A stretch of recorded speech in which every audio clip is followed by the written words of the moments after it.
Світло, да, примкнуло? Я виключив. А? Я виключив басейн. Ой, включив. Ти включив? Все.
And so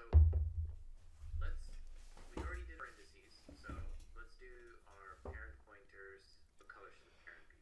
Okay. The right, good parent color, red. Red. Parents are the law. Yeah, exactly. Right. So some things will have no parent. So if you have nothing, then you'll just have a 0 index. We will for this. Well, I'll skip over there, but for this reason, we will actually start our arrays at 1, and the 0 entry will be reserved for a special nil value. So that 0 is not a valid index anymore. So some parents are going to point somewhere else. So for example, this one might point to this index. But pointing is not even the right word, because really p is just going to be 1. And then this one, maybe p is 3, right? So like 1, 2, 3.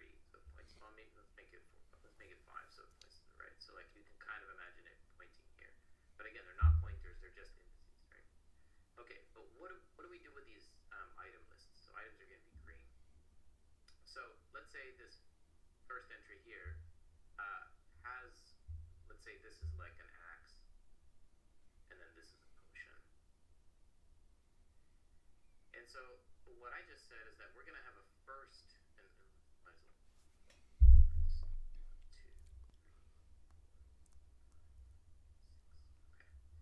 So I said we're going to keep this first item. Okay, first item. So first item is now going to point at 5 because we're holding the axe. So it'll be a 5 here. And effectively it's going to look like this. But how do we get to the next item? Well, the actual item has another entry, which is the next item. And so here the next item is 0 because there is no next item to this one. But here the next item is going to be 6. So we put a linked list into the array itself. So this is the way linked lists work, right? You just keep pointing to the next thing. But this is an instance of what's called an intrusive list, which kind of fell out of fashion, but it's all over the place. Intrusive list, no?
serialize it trivially, all this stuff. And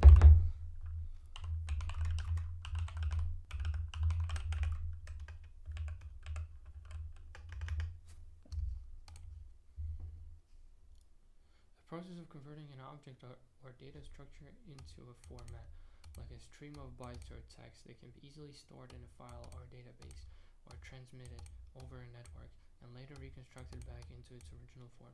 A process called deserialization. Its main goal is to save an object state so it can be recreated or moved to another location or system, making data portable and persistent.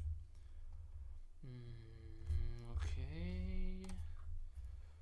Why are pointers bad for serialization?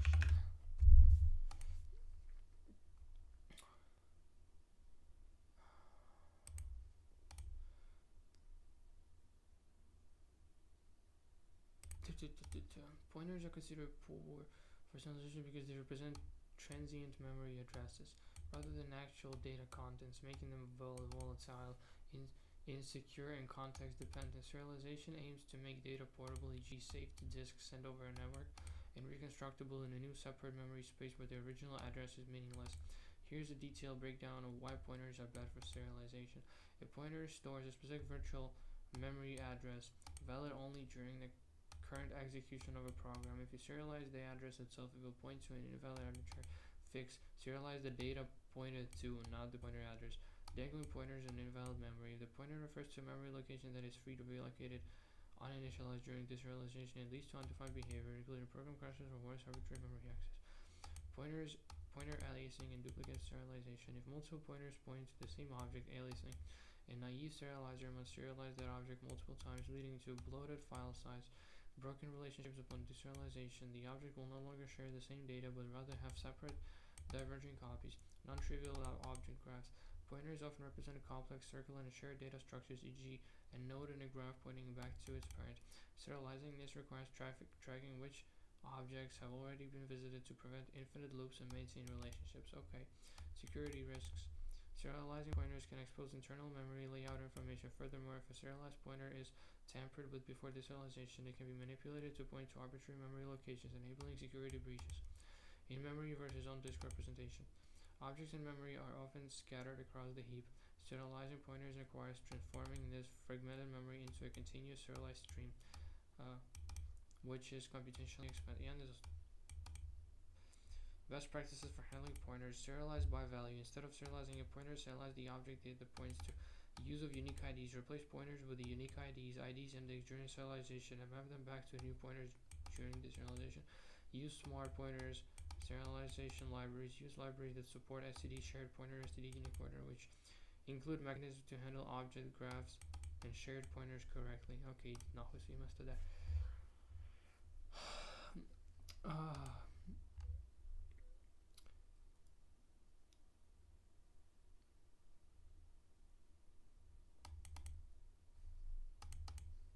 Because you've moved all the machinery of listness into the list. But you don't have to do it that way. This is your own happy little cabin. You don't have to do it that way. So we're going to just put the list into the thing, because why not?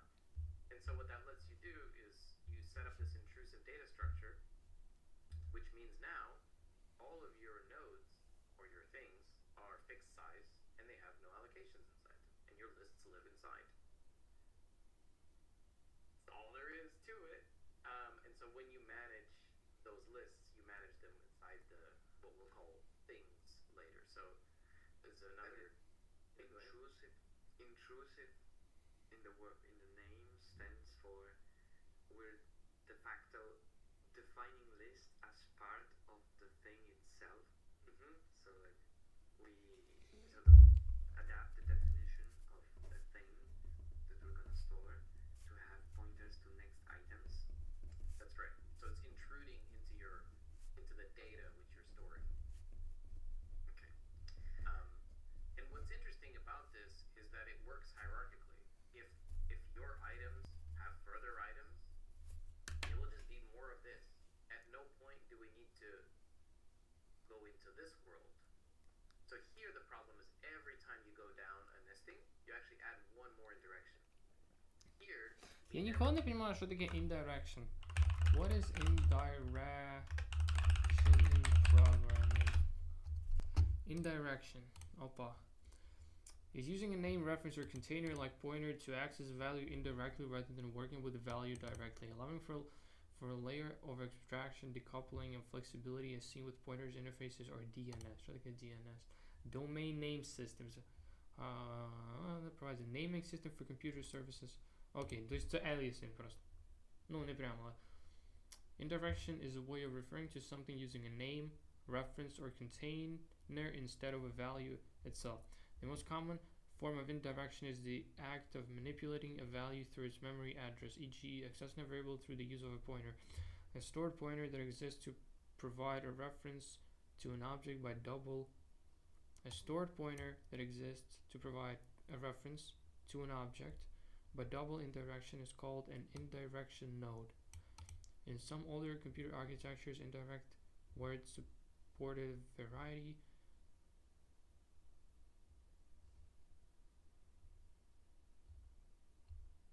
Окей, це просто коли ми щось не... Leave this Я array, понял.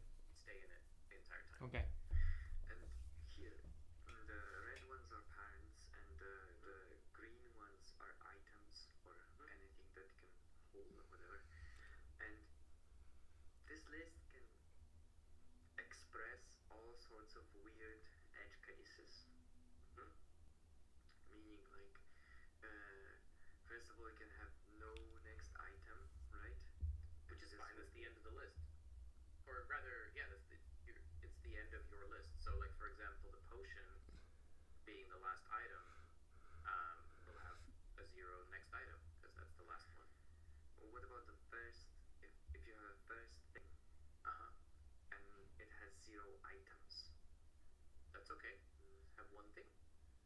So, for example, If what would be in the ID slot for items for the next it's item? the 0. Okay, so you would point to this like first nil element. Yeah, and well, actually, in the end, we won't. It's not really pointing to the nil as much as this. You could think of. I mean, this gets like into hardcore category type theory stuff, which I think I'm not that versed in, but I think this is where people get mired in thinking like, what does it mean to point to the nil? Like, it's just a 0. The 0 means there's no more stuff. Just no more stuff. Get over it. Just get over it, man. But you'll see in code, it will work out that 0 just means there's no more stuff. And the sort of foreshadowing will be that if you dereference the no more stuff, you're not going to crash. That's the advantage. Because if you use traditional null pointers, if you forget to check the null, you're just going to crash out. And the other place Crash you get out. null is when you run out of memory, or when there's not enough memory, you get a null and you have to check the null, or you crash out. So we're going to like just sidestep that whole thing, and we're not going to crash. We won't do anything good, but we won't crash, which is good for software, I reckon. So, and we'll morph into that. But maybe I'll draw another diagram which will make it make a bit more sense, because when I'm drawing it inside the array, it's a little bit messy. But think of it in terms of just a tree of things. So let's say this is our node. This is going to be the root of our tree. This is our scene graph, for example. And so we go here and we have our player. Edge of world. And the player is going to contain the items here. So it's going to point to a first item, which is like the axe. And the axe is going to point to the potion. So that's going to be the actual structure here. Now, potion will also have a back pointer to the parent by its parent pointer, and so will axe. But as this list expands, parent cannot access, like, let's say there's, I don't know, food is going to know that its parent is this guy, because everybody gets a parent pointer. But for parent to be able to look over its items, it needs to do a list iteration. So it will have to do like a standard forward linked list traversal. So that's the thing you lose. You lose random access of your children. But from all the years of writing tree data structures and scene graphs, it's extremely rare that you're going to be like, I want the root child. It's never that. It's always like, iterate my kids, who's Dax, right? And so you're going to iterate anyway, right? And the other thing is, okay, that little bit of memory is in order. It's like, oh, you can iterate really quickly. It's like, who cares? You're iterating like 3 things or 10 things in your inventory or whatever, right? That's not going to be your bottleneck. The bottleneck's going to be iterating all the things in one, which is now all over the place. So you've sort of like lost the forest from the trees. So as this list grows, so we can kind of get into the actual performance analysis later if you want as well. So right now, when you add things, you add it to the end, so it's the same cost as the list. You have to do traversal, add it to the end. There's actually a way to solve those things and make the addition fast and removal fast and all this stuff. But this is what the data structure looks like. So unlike a typical tree, which sort of looks like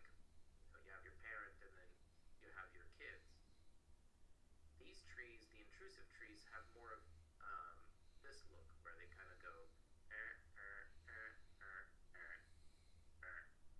this one might have something like that, and then like another one.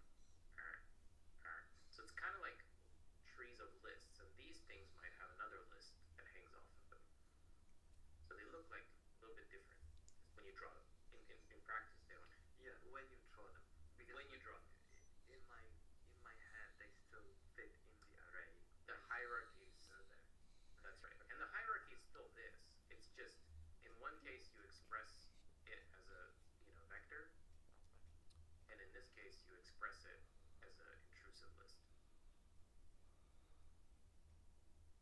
And there are actually back pointers. It's just in this case there's actually bidirectional pointers. Your parent and each individual kid. So if you were to draw it as a upper DAG, the back pointers. In this version, there's only pointers up to the parent and a pointer to the first child. So it's interesting from a sort of actually a correctness standpoint, is that this version that I'm showing, the intrusive list version, is actually fundamentally more true to the state of the system. Meaning that the invariant you uphold is that there will always be one axe. This is the axe. You can't put an axe into an inventory and have still an axe on the ground by accident. Like you just that's not an error you can have anymore because you're not adding into any other list. It's just here. You're just tweaking the pointers. Okay, before it was like the ground owned the axe because it was on the ground, and now the parent owns the person owns the player. But there's no more of this intermediary state which you can mess up, which is like, oh, the axe is in the inventory and on the ground. That's weird. So you know those classes of bugs where it's like the Diablo duping bugs and all this stuff, right?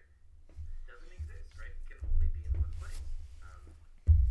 So that's a place where people are like, well, in a way, the intrusive list is more true to the state. And like, I very much believe most problems arise from incorrect states. Like, if you just think of your program as all the possible states the thing can be in, if you reduce those, like bugs are effectively states that are not part of the specification of your program. So this is an actual technique where you can on paper see it's reducing invalid states. If you don't want something in two places, it now literally cannot be in two places by construction. So you can still have wacky things where maybe you added it to the list, but the parent is here. So you could have errors of that nature. But typically, you have just one function, which is like add item, and you just won't have access to this node to make that incorrect linkage. So it's pretty unlikely. But so it's not like it reduces all invalid states, but it reduces some classes. And usually you would have just one parent, right? Like for the parents it would be just one. But you can have multiple next pointers for next things. Or is this not the case? Well, every one thing, I mean, if we're talking about inventory, just to be specific, so next, we're going to say this is like first inventory. So this is implementing literally the inventory list. And so the thing that's a little bit of a brain thing is that the first inventory item, this belongs to the inventory owner. So this is like your player, right? So like a player is going to have this thing. Yeah. But this next inventory item belongs to the item. Yes. So this is like axe, food. So they're like, it's weird that both of them are in the same place, and when you're looking at the parent or like the player, you're like, oh, but what is next inventory set to? Well, it doesn't, because the player is not in an inventory. The player is going to be in the scene, but the player is not in anybody's inventory, unless we're making like Pokemon or something, and maybe monsters are in the inventory. I don't know. So if we're doing a generic tree, yes, the player, if we're doing a generic tree, I would actually do something like parent IDX, I would do thing IDX, I would do first child, and then next sibling. So that makes it more clear. And so the tree node does not have a first sibling. It has a first child, and then the siblings have a next sibling. And then if you want to add quick addition to the end of the list, so you don't have to walk the list, so either you can insert at the beginning of the list, which is O of 1, If you want to insert at the end of the list, you do thing IDX, last sibling IDX, or last child IDX, sorry. And then you can do the sort of pointer surgery to get that working. So then you can insert at the end of the list quickly. And then if you want to iterate backwards, same thing as like previous sibling IDX. So if you want to iterate quickly forward and back, you can have previous sibling IDX. And there's some tricks in there. You don't actually need last child. If your list is circular, your previous sibling of the first child is the last child because it's in a circle. And so you can get rid of it. I'll draw it. So here's the trick you can do. So you're like, so let's say you've got a parent and then you've got your list. You're like, man, this list is long.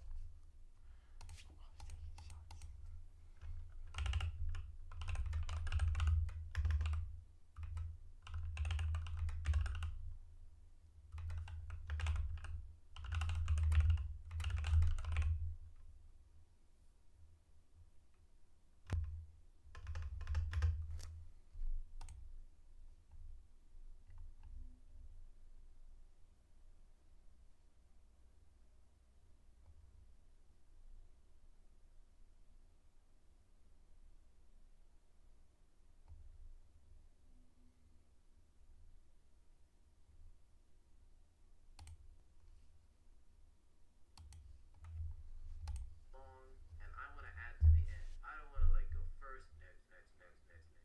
That sucks.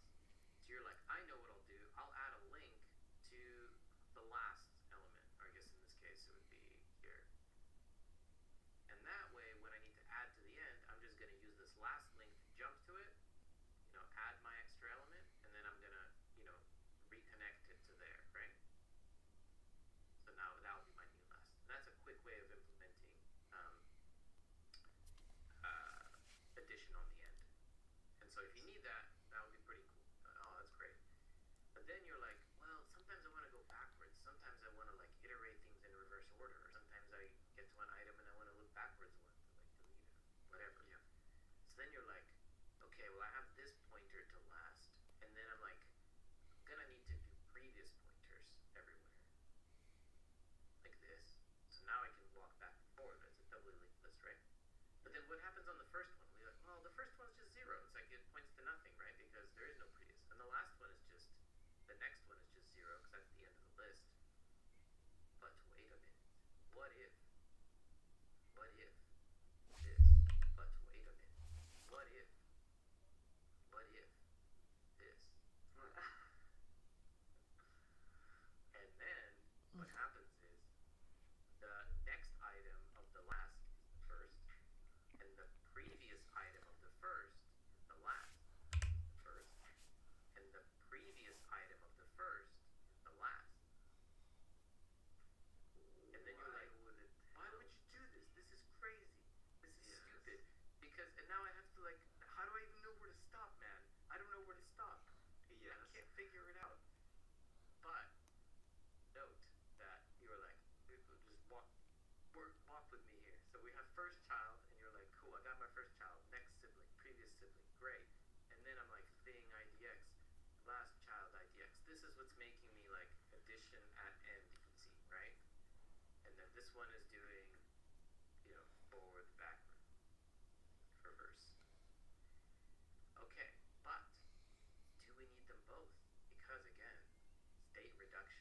State reduction is the glorious virtuousness of it all. Well, it turns out that first child, previous sibling, is exactly last child. Whose random act is like, oh, so it's irreducible. Player's not in anybody's. Ніхуя не понял.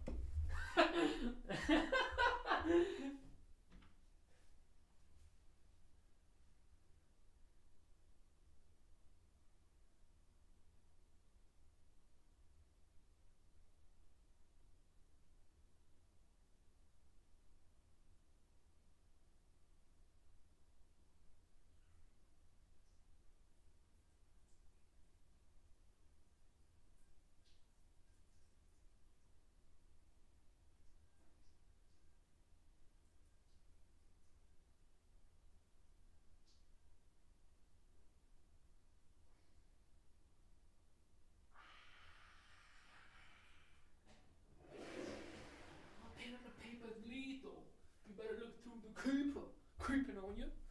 Check your dirty tub. Oh. like axe. So they're like, it's weird that both of them are in the same place, and when you're looking at the parent, you look at them as not inventory, just to be specific. So next, we're gonna say this is like first inventory.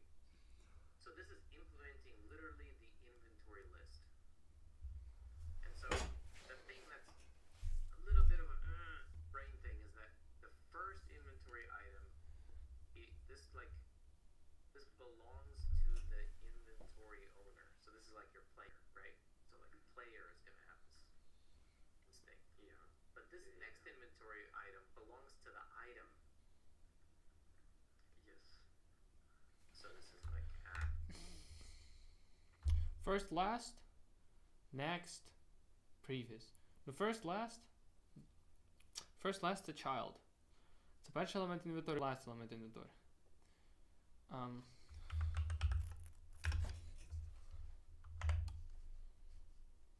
Але потім, то есть в мене є player, в нього є first, last, в нього є inventory. І нехай воно типу якось отак от виглядає. Те, що... Ладно, намалюю адекватно. Це P, потім починається отак, отак, отак, отак.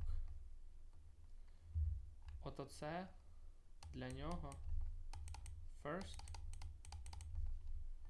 от оце для нього last, от оце для нього next, і от оце для нього previous. І потім в цього previous prev це 0, і в цього next. Ні, не так. Це 0. Це що мені каже зробити? Щоб воно було P, потім іде перший child, це first, потім іде next, next, потім іде next, і потім отак от іде last, а потім next для оцього іде отак.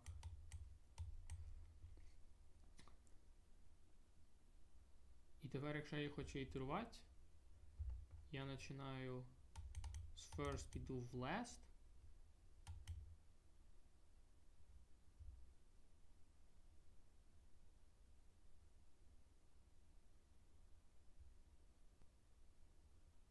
і потім я можу додати тут новий. Але що мені це зекономило? Мені це ніхуя не зекономило. Я все ще зберігаю по одному поінтеру вперед на кожному цьому. Тобто я міг би взяти просто...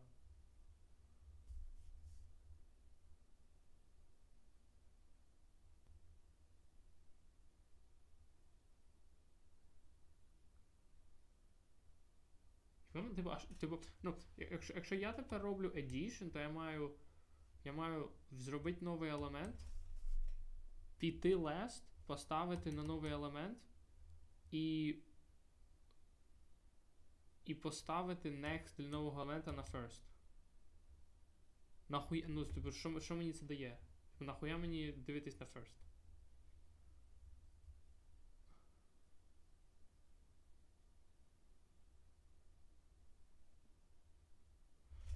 Який тут можна state reduction зробити, я не розумію. Якщо мені треба назад. Ну окей, можливо це допомагає, якщо мені треба йти назад. Тому що... мені це не прям допомагає, якщо мені це зробити назад. Тому що, щоб мені йти назад, мені все одно треба мати back connections. Яка різниця? Нахуя мені мати циклічно? Якщо в нас null, це просто empty фігня, яка пуста штука. Нафіга мені робити її круглим? Я все ще знаю, коли мені остановитись точно так само. Яка різниця? Я не розумію. So they're like, it's weird that both of them are in the same place, and when you're looking at the parent, or like the player, you're like, oh, but what does next inventory set to? Well, it doesn't, because the player is not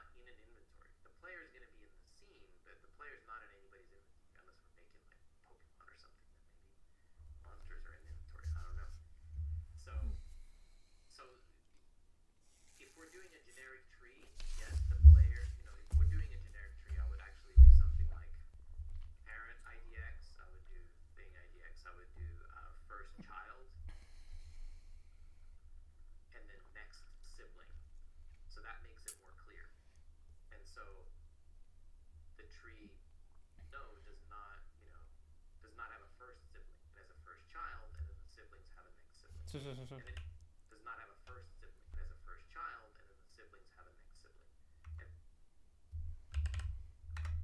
And so the tree node does not, does not have a first sibling. It has a first child, and then the siblings have a next sibling. And then if you want to add quick addition to the end of the list, so you don't have to walk the list, so either you can insert at the beginning of the list, which is O of 1. If you want to insert at the end of the list, you do thing IDX, last sibling IDX, or last child IDX, sorry. And then you can do the sort of pointer surgery to get that working. So then you can insert at the end of the list quickly. And then if you want to iterate backwards, same thing as like previous sibling IDX. So if you want to iterate quickly forward and back, you can have previous sibling in there. And there's some tricks in there. You don't actually need last child. If your list is circular, your previous sibling of the first child is the last child because it's in a circle. And so you can get rid of the child. Previous sibling of the first list is circular. Your previous sibling of the first child is the last child. yes. Because it's in a circle. And so you can get rid of it. I'll draw it. So here's the trick you can do. So you're like, Oh! Oh! Я поняв. В мене є P, в мене є first, в мене є last. І потім в мене є оце. І вони між собою можуть мати оце вже. І я на кожному ноді сохраняю, виходить, next, next sibling. Я сохраняю previous sibling. Я сохраняю first child, і я сохраняю last child. Якщо він circular, це значить, що previous від first це last.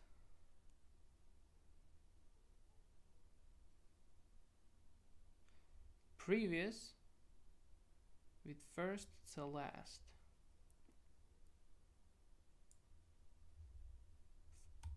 Previous. Wait. Previous. І потім воно йде отак, да? Previous with first це last. Тобто я можу не сохраняти.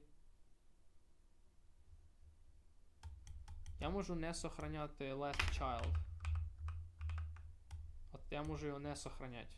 І якщо мені треба піти в last child, то я йду в... Цього більше нема. Я йду в first. І виходить в мене тут double linked list previous.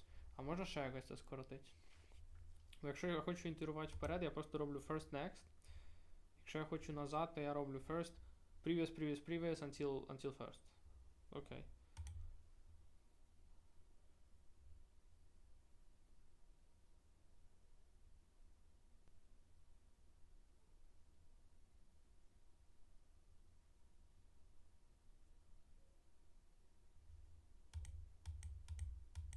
Ну, прикол в тому, що, типу, це залежить від того, чи мені треба мати reverse traversal. Тому що якщо не треба, то можна просто не мати previous, але якщо воно мені чогось треба, то я проітерую через next, сохраню їх в маленький якийсь scratch buffer і потім пройдуся наоборот.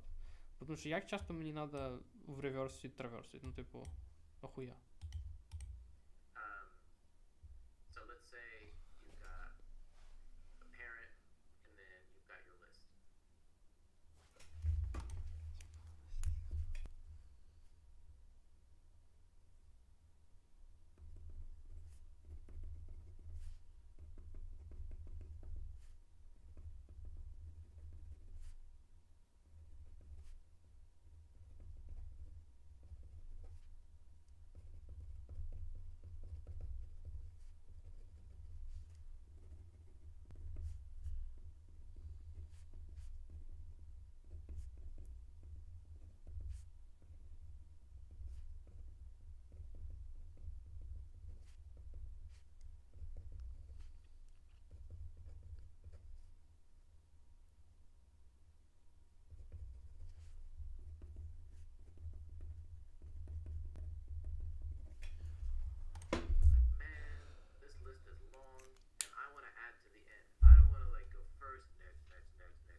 this last link to jump to it, add my extra element, and then I'm gonna, reconnect it to there, right?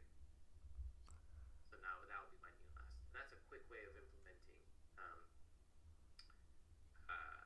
addition on the end. And so if you need that, that would be pretty cool. Oh, that's great. But then you're like, well, sometimes I want to go backwards. Sometimes I want to like iterate things in reverse order. Or sometimes I get to an item and I want to look backwards once, like delete it, whatever. Yeah. So then you're like, okay, well I have this pointer to last, and then I'm like, I'm gonna need to do previous pointers everywhere, like this. So now I can walk back and forward. It's a doubly linked list, right? But then what happens on the first one? We're like, well, the first one's just 0. It's like it points to nothing, right? Because there is no previous. And the last one is just, the next one is just 0 because that's the end of the list. But wait a minute. What if this? And then what happens is the next item of the last is the first, and the previous item The next item of the last is the first? of the first is the last. Yep. При тому, що, типу, наскільки це реально помогло?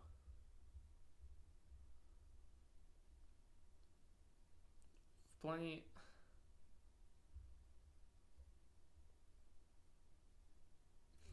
Типу, я до цього сохраняв...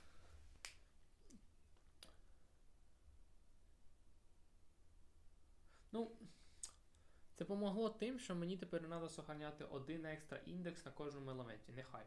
Нахуй майже це нічого не міняє, але типу нехай. Але більша тут проблема це в next і previous, тому що, типу, ну хоча... Ну конкретно в природі цієї проблеми, да, тому що тут один юзер з великим лоудаутом. І це значить, що в нас кожен раз їх два. Previous і next. І було б nice, типу, не мати previous або не мати next, тому що в нас це два. Але в той же це напевно нічого не міняє. Why would you do this? This is crazy. This is stupid. Because, and now I have to like, how do I even know where to stop, man? I don't know where to stop. Yes. I can't figure it out. But, note that you're like, just walk with me here. So we have first child, and you're like, cool, I got my first child, next sibling, previous sibling, great. And then like thing IDX, last child IDX. This is what's making me like addition at end easy, right? And then this one is doing, forward, backward, reverse. Okay, but do we need them both? Because again, state reduction. State reduction is the glorious virtuousness of it all. Well, it turns out that first child, previous sibling, is exactly last child, right? People in the chat are already saying first is a social construct. So, this is true, right? So this is redundant. We have a data First redundant. child. No. Previous sibling не redundant. Last child redundant. Але previous sibling нам треба. First child. Previous sibling. Yeah, so you go down to first child, and you go previous. sibling. That's your last child. Yes. Okay. That's your last child. So why do we need last child? We don't need it. Don't need it. Gone. And so, if you want an easy access of something, you can do, thing IDX, last child, and you can just do, really. I'm being loose here. This is not actually what you write, but something of this lines, right? And you've now computed something that is sort of derived data from something that is the truth. Now, if you didn't have a back pointer, you didn't have the previous pointer, then, go right ahead, have a last child pointer. But otherwise, it's just like more stuff for you to manage, because now you're like having to manage the last child and the previous child. So then you're like, okay, how do I loop this thing? This thing's not gonna loop because I don't know where to stop. Usually, when I write my loop, it's like while node, do stuff. No, While node is not null. right? It's no good. And then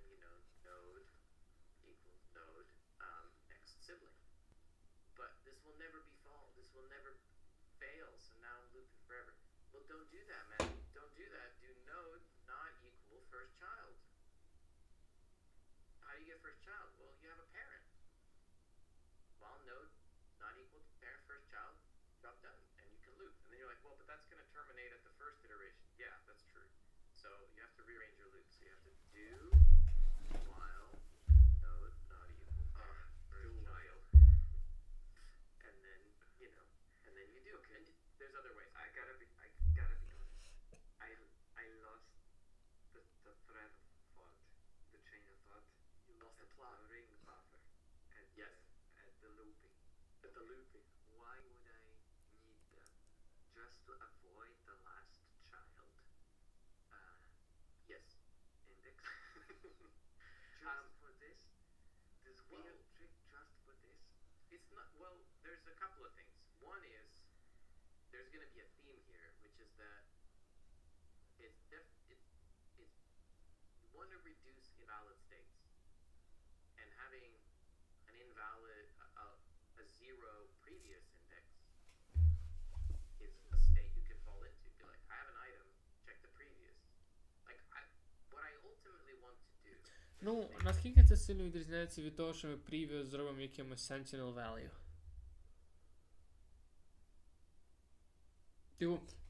Типу, ми все одно нас все одно кожен раз, якщо нам треба лупати, є природа того, як ми лупаємо.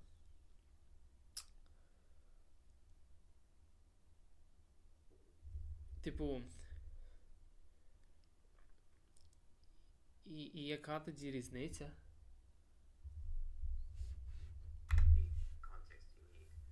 But like, void my game, right?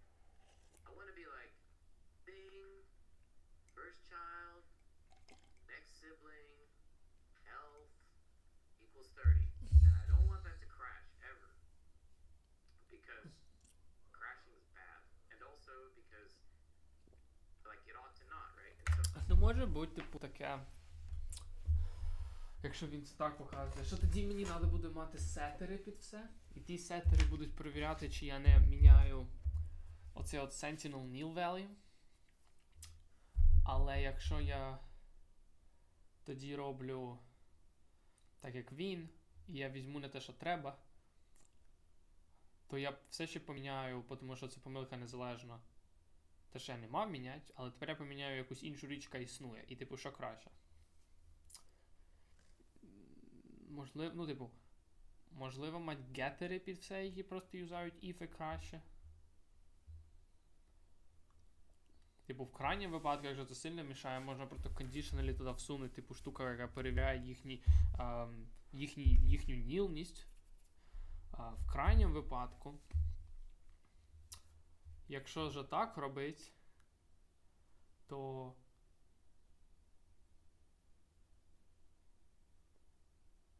на не-реліз build можна засунути отей от nil value в read-only секцію в exі, і тоді ми получимо краш, якщо ми воно считаємо з нього. Це погано. Або ми conditionally просто закомпайлимо, типу, всі асерти на нілність, якщо ми хоч колись її получимо, але типу, окей. Нехай я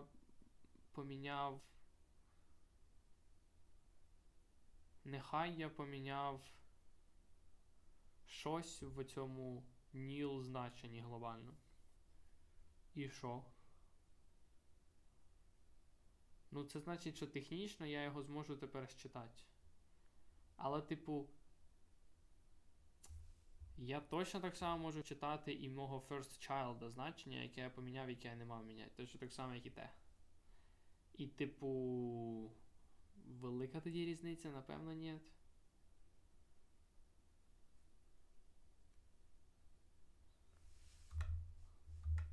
So if any of these things are null, we have to do something. We can avoid that later, and we'll actually figure that stuff out too. But it's kind of cool when state is minimized. So maybe this is a flavor thing, but I'm basically saying, like, look, if you're gonna already have back pointers and you're gonna have a last child, you can save your space. Now, there's a performance aspect here, which is the smaller the struct is, the more likely it will fit in cache cleanly. So removing things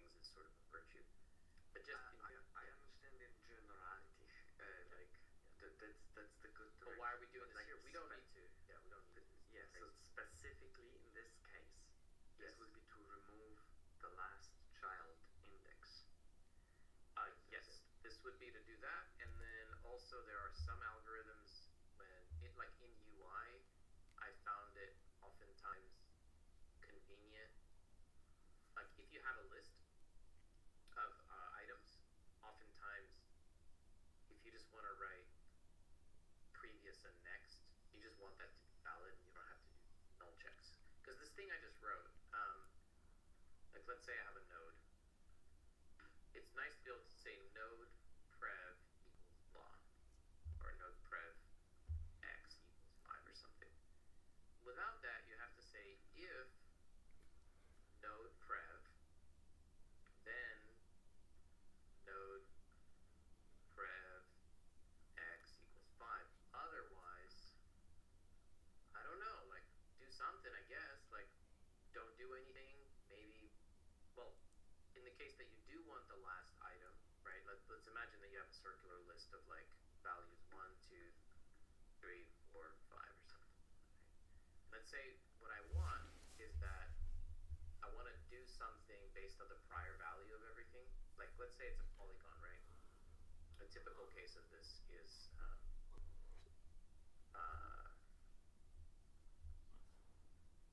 let's say I have like a closed polygon.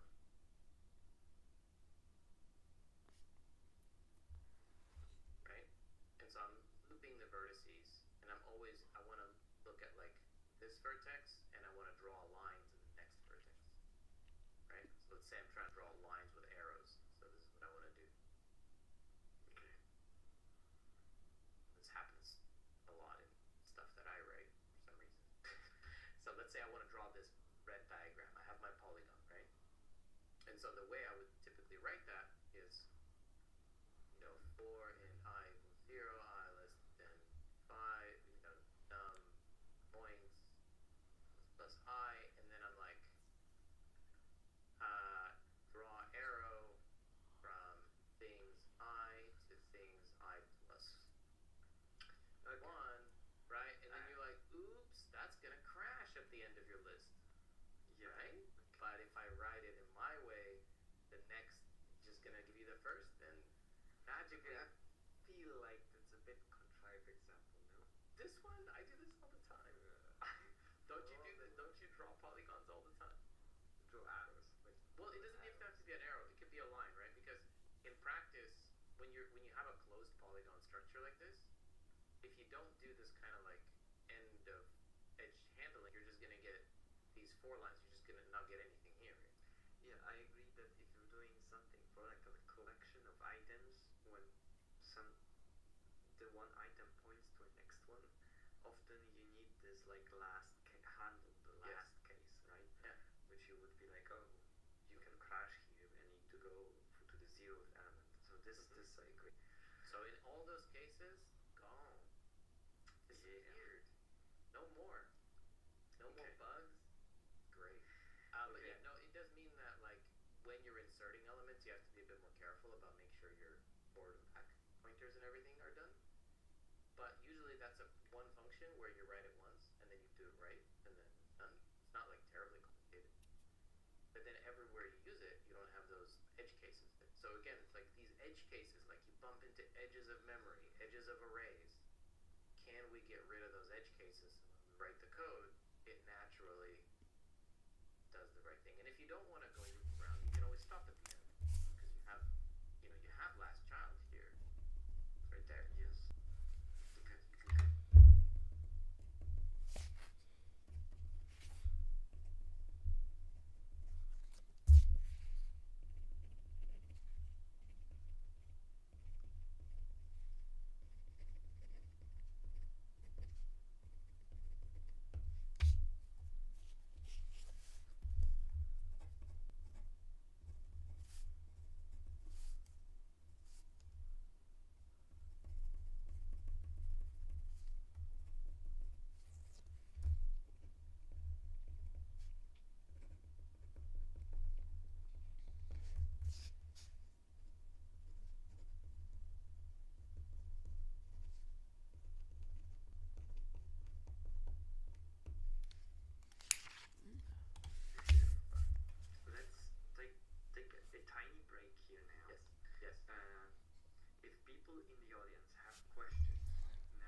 so we have this idea called thing IDX, which is just an integer for now, index into our one array of things. Our things is literally just an array of max things. And so we have single references, for example, like a parent, which points to the parent. We have list kinds of references, which we're going to inventory to discuss. And those require like a first and next. At a minimum, you may want previous if you want to traverse the list backwards quickly. And you may want last child to be able to append to the end of the list quickly, but typically you can just append to the front of the list quickly. The order doesn't matter. And then if you're going to do a tree, for example, for like a scene graph or any kind of like UI nodes or kind of node-ish thing, then you need to go full tree, at which point typically what I do is I do parent index, first child, next sibling, previous sibling, kind of node-ish thing.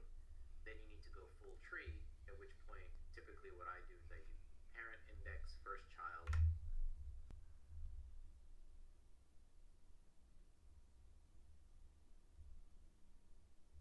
Parent index first child, say yeah. Next sibling, previous sibling, because that gives you like really solid Oh, in manualize it. reversal, That one is one. insertion speed, and all this stuff. And we talked about this one weird trick where you don't need last child if you make your children list circular. You don't gotta do it. You can have a last child and have one more member. Also, if for whatever reason your list of kids doesn't want to be circular, I was trying to convince Woocash that it's often a good idea, but not convinced. But that's all right. It can be your happy cabin, and you can have last child. And if you find yourself butting up against the edges of arrays and being like, oh, at the end do something special, or at the beginning do something special, consider the circular thing. Just have it in the back of your mind. Be like, you know what? If the circular was here, would that remove an if? If you can remove an if, that's a good day. That is a good day. Let it go. Let it go. Okay, for the questions now.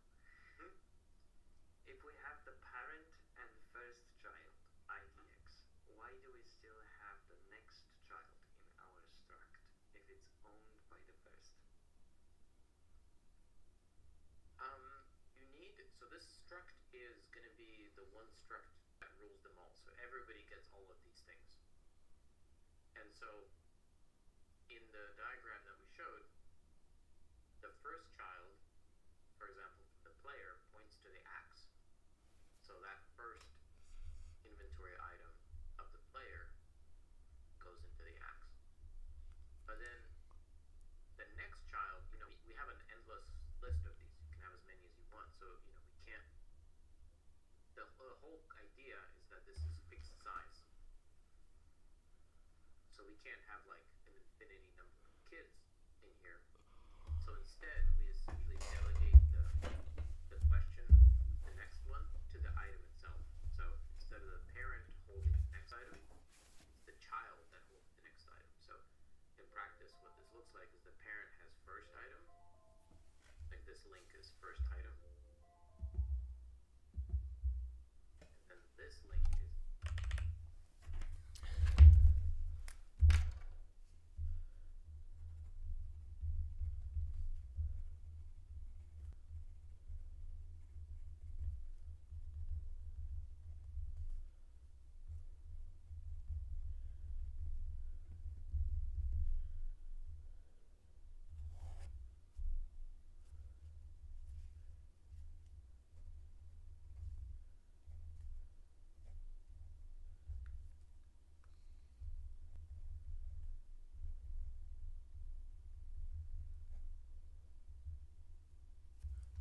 parent holding the next item, the child that holds the next item. So in practice, what this looks like is the parent has first item, like this link is first item,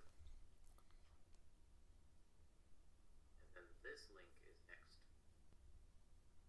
item, and it's owned by the axe, and then Ocean will have another next item.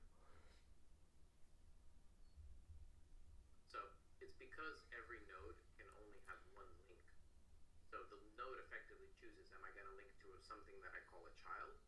Am I going to link to something that I call a sibling, and so on. And everybody just has parents to kind of keep things. But if the first have link to the second, then why should the parent have a link as well? Well, the parent needs to know where the children are in general. Now, it's a good point though. For the second, then why should Keep things. But if the first have link to the second, then why should the parent have a link as well?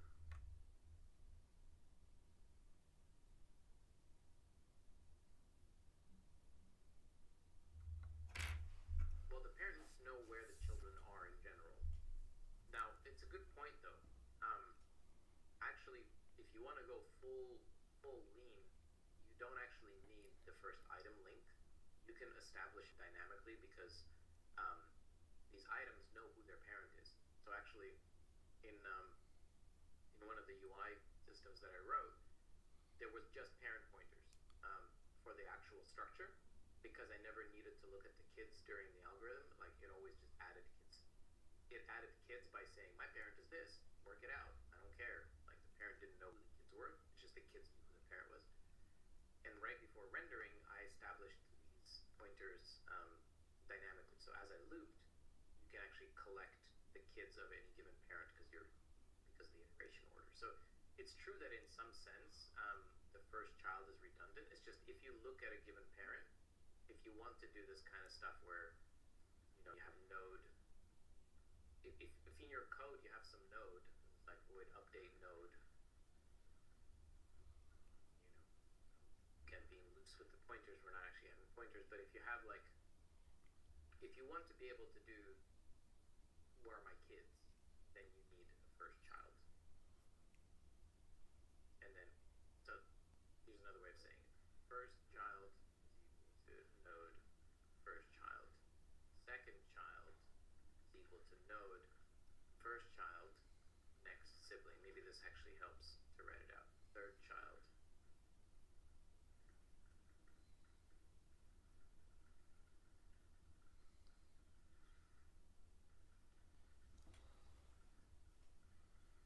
Yeah, I think it's a bit confusing at first, but you need to spend some time with it and like work through examples to get it. Yeah, and pro tip, you can rename children to kids and siblings to sibs, and then everything lines up. If you want to go really drop the readability, but keep the Sib. Sib from sub to kids and sib. sibs. Okay, next question. Wait. Okay, next question. When would you reach for a linked list approach versus going simpler with parent ID only? I would imagine under some size, parent ID only would be preferred. Yeah, if you're trying to really just keep these structures super duper lean, usually you're not doing fat struct at that point. You're like, I'm just gonna have like 3 variables and like a parent. If you're doing that kind of thing, then maybe you drop these, and then you still need them later if you want to do any traversal down the tree, but maybe you only traverse up. Does this array allow for our things to have dynamic fields, like assigning different components to entities? Good question. No, but you can. We can get into it. I wasn't going to, but we could try. That's closer to what Dreams does. So I actually don't fully remember, but I think so I have these things. Okay, so a couple of simple observations. So one is just talking about size. Okay, so let's say, so vector 2, right? That's 2 floats. So one number, okay, like number size is 4 bytes, right? Is now how is it called when you resize the window and it adapts? Oh, no, it won't. No, too small. It just gets bigger. It's barely visible on mine. Barely visible. Okay, I'll just do the calculation just to say the point. But basically, what I'm doing is like back of the napkin of how much memory you're gonna deal with for your properties, just to kind of get a number is like 4 bytes, right? And then a typical property is like number size times 4. So it's like, 4 color components or vector components. Like pretty decent, right? Maybe there's matrices, but typically 4, right? And let's say each of your things is going to have like, I don't know, how many properties do we want? 100? Okay. So then thing count, how many do we want? Like 10,000 things is a good enough number of things. So we have thing count times property count times property size. So we have that many bytes and divided by 1024 times 1024. We're talking about 15 megabytes of data if you have 100 properties that are full. Okay, so let's see, 1, 2, 3, 4, 5, 6, 7, 8, 9, 10. Okay. 1, 2, 3, 4, 5, 6, 7, 8, 9. Okay, so that's what it looks like. If you have this many properties, right, for your game, right? So that's what 100 properties looks like. I'm just trying to give like a sense, right? So that's how many, that's what it would be like if you had 100 properties in your game. So these are getting to be, I guess my point is this is a pretty complex game that you're probably writing by yourself in the woods over Christmas, right? Because that's the context. So you got 100 properties, you have 10,000 things, and you're spending 15 megabytes. It just ain't worth it trying to do something more complicated. This is like Ryan's point about fat structs. 15 megs for a hobby game, you're all good. You can have 100,000 things and you're spending 150 megabytes. And you can say you can have 1,000 properties, you're spending 1.5 gigabytes, which is, come on man, potato computer, that's just RAM. You're going to be completely bottlenecked by something else if you've got 1,000 properties and 100,000. So that's just to say, one totally valid approach is don't do dynamically allocated properties. For everything, just have all the properties.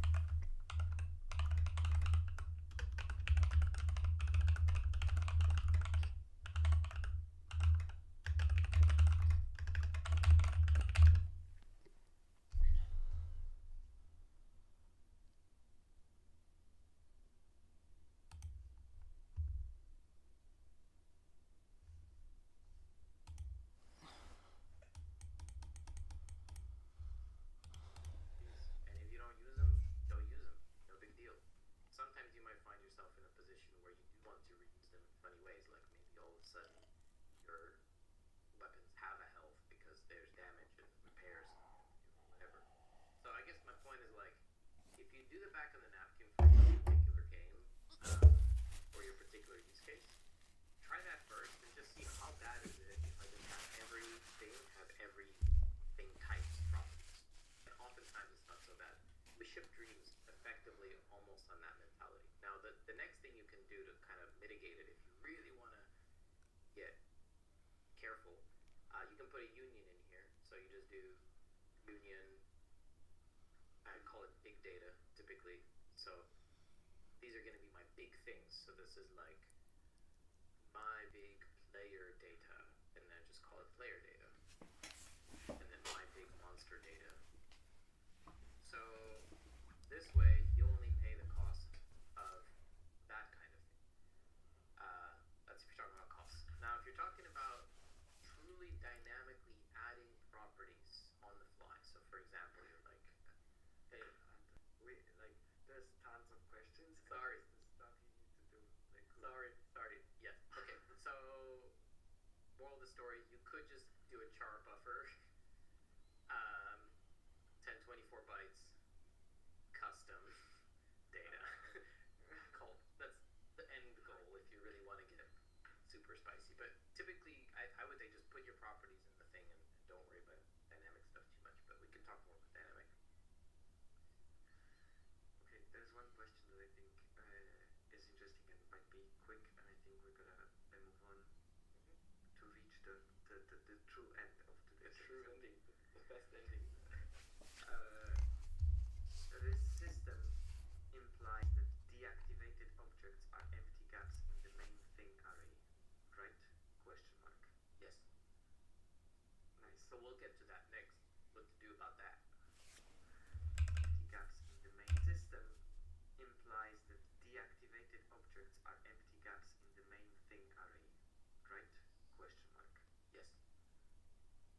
So we'll get to that next. What to do about that? How do we handle the case when the code accidentally accesses the index 0? We'll get to that.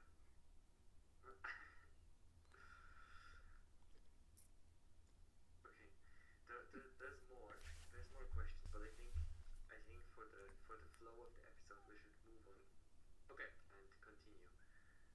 Okay. So for the simple thing today, I'm gonna get rid of the tree stuff because it's a thing. Let's just put a check for it. We can make trees if we need them. I'm actually not even gonna do this stuff for now because we can come back to it.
So I don't think we'll get to like actually doing lists, but we can return to it later.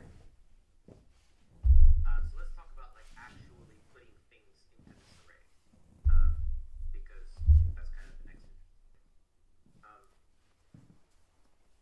And then we'll talk about the references and how to handle that. Sound good?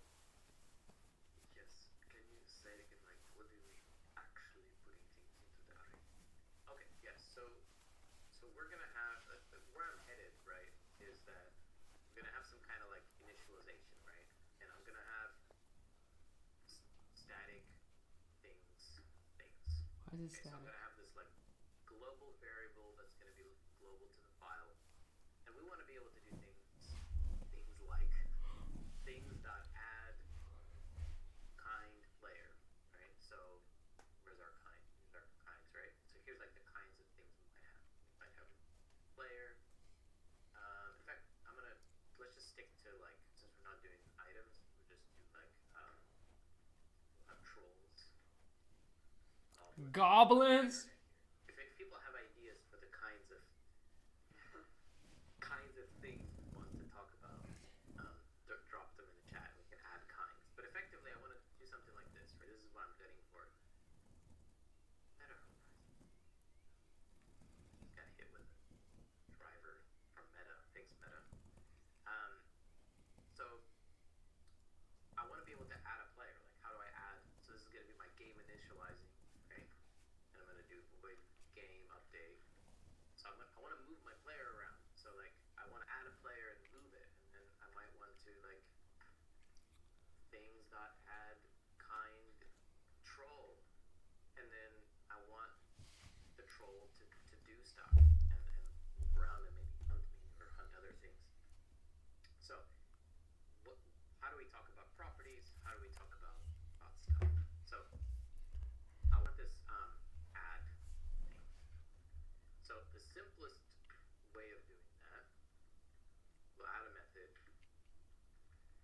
and we allocate for max things. We can talk about max static allocation later, but let's just say for now we're just gonna have 1,024 things.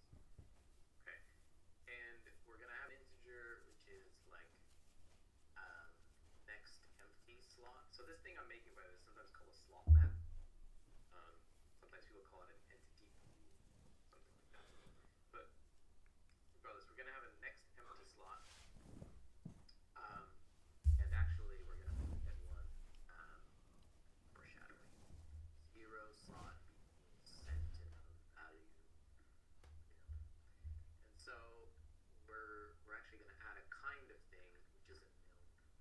is like another thing people use for null. It's kind of like a null, but it exists. I don't know. I mean, there's probably smarter things to say about that. But nils are different from nulls in that null is like typically a crash, but if you access a nil, it's typically like a zero-ish value. CII vibes. And the other thing I want is I want game reset. I want this. I want to be able to just be like things equal. Like I just want to ZII all my things. That's so much to ask for. I don't want to construct my things. I'm just gonna ZII them. You hate constructors. I don't want to. I don't want to construct. Now, this conflicts with it a little bit, so maybe we won't quite get there. So we might have to settle for like, things equals things for now, but we can get to other places later. Okay, so add. So if next empty slot is less than max things, we can simply, well, there's a better way of doing it. Let's just say like thing idx slot. So we're gonna try to figure out which slot we're gonna go into. And if we can get a slot, let's not think about how we're gonna get the slot yet, but this is the way, this is a good way to structure it. We have to figure out where is the slot we're gonna insert it to. If we found a slot, then we're gonna say things slot is CII'd. Things slot dot kind. Do we have a kind? It's gonna be a kind. So we will have a kind. We have traits now. Yeah, we're gonna need kind. Kind is easier. Traits is sort of like the more abstract. Everything is remove code branches entirely and just or whatever. But this is easier to think about because now we have players, we have trolls.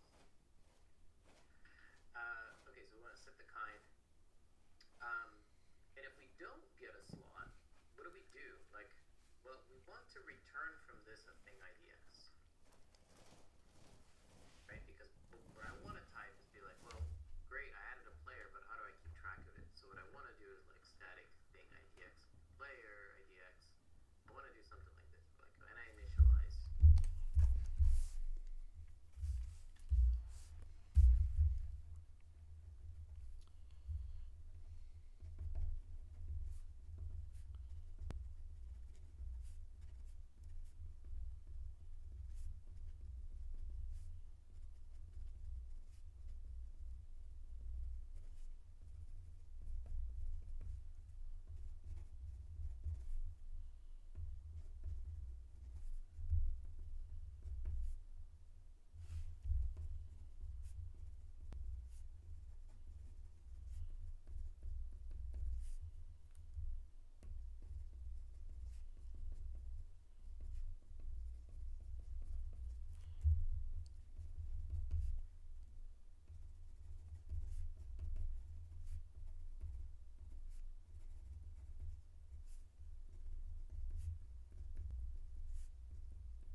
if next empty slot is less than max things, slot equals next empty slot, and then we pump the slot.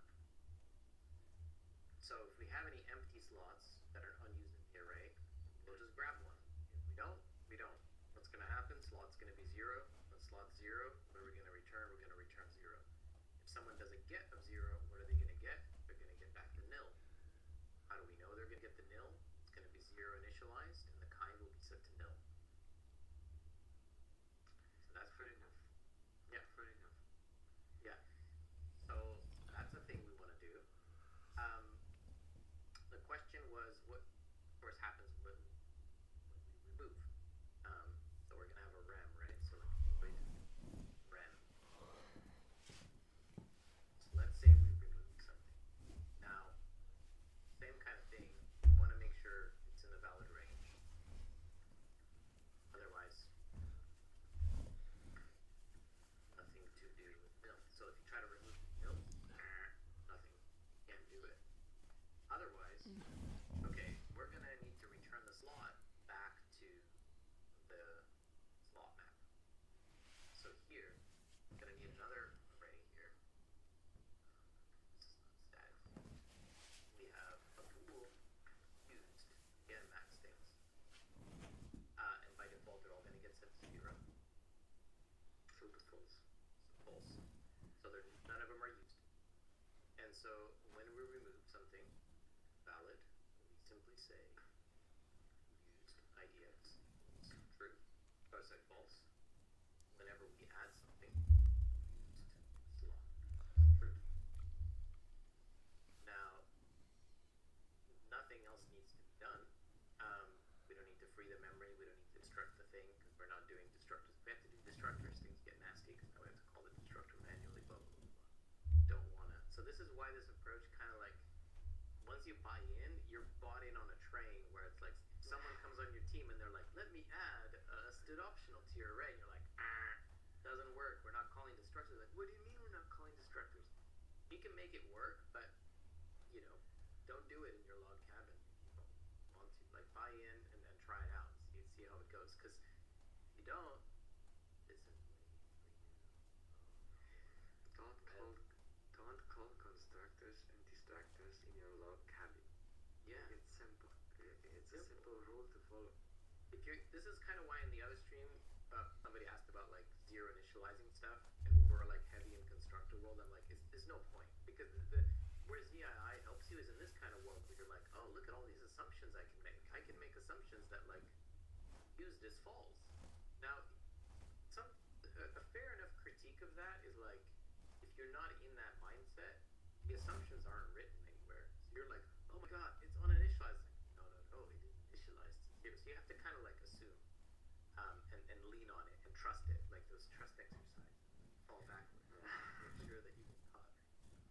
But that's like, you need to program in a way that like you always can get this 0 values, these nils, Yes. and you need to handle them. Like instead of hunting for null, like the literal null, you're sort of hunting for 0 or nils.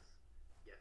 And so, but there's a subtle difference here, which is that let's have a look. Let's imagine that we had a different kind of API, which gave you, which gave you a pointer back. So right now here, my get carefully returns a reference, not a pointer. So for example, imagine we had an API which was thing player equals things.get player IDX. Okay, so let's say that the get returned a pointer, and it could have been null, right? Because maybe the player's dead or gone or whatever. So then we have to say if player pause, so on, right? Yep. So you have to check. In our world, we can just do thing player, and we can just do player dot pause. Now, what's that gonna? We were like, whoa, this is weird. This is a bug. It is a bug, but you can check for nil. Say if show you how to do that, where you can make the reference turn a bool. In fact, it's easier to do. I said we're going to override some operators so we can get to it. So in thing, we can do operator bool const return kind. You're not even writing. I'm writing. I told you I'm not. I ain't scared of C++. Wow. I told you I'm not. I ain't scared of C++. Wow. Despite one leg in the modern C++, look, what is your book for design patterns? Okay. Hey, Where's I'm observer? somewhere. In my place closet. Where's observer? This code. I Right? know. There is no observer. Quantum mechanics. Yeah, and I'm leaning into all the features, man. All the features. We're gonna have references and ZII. We don't care. It's our world. We don't answer.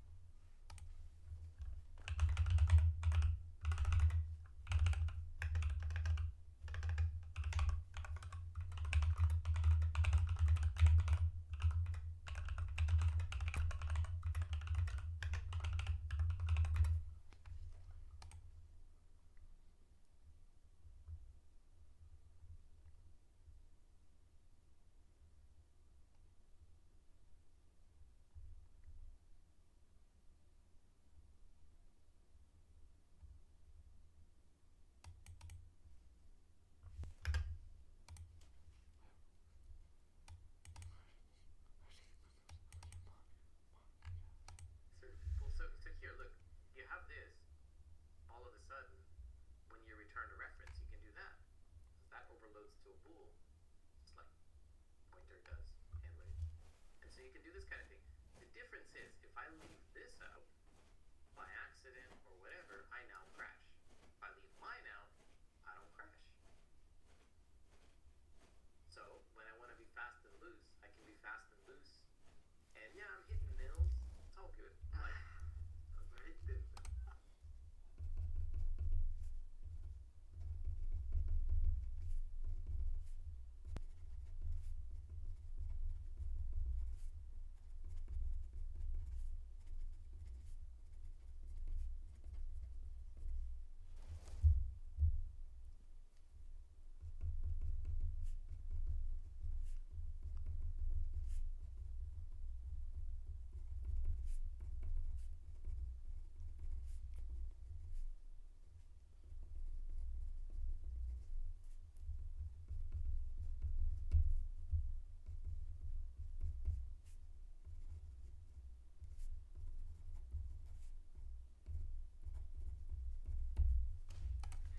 it's my nil.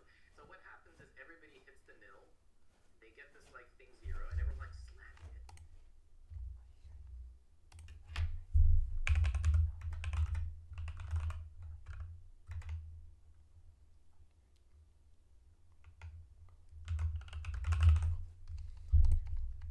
The values that are incorrect because they're assuming it's like they think their reference is good, but it ain't. So they're getting nils. So you can. It's kind of interesting because you can just ignore it if you're in a cabin, or you can start to say, well, you know what? Whenever you get a nil here, assert if nil isn't 0-ish anymore, because that implies somebody naughty wrote to the nil, right? You know what the value of nil should be. It should just be all 0. If it's not 0, somebody wrote to it. You can still return it, or you can mem set it to 0, and like afterwards, then set things things 0, 0, sign. So you can do that, and then clear the nil every time you return it, just in case. I mean, you can do this if debug, so that there's no performance implication. But the crucial thing is that if you have a bug in your code and you ship it to a user, my version will crash. If you run out of memory here, like this thing, like why is this player null? Like, let's list the reasons. Could be null because index is invalid, or it could be, player's dead.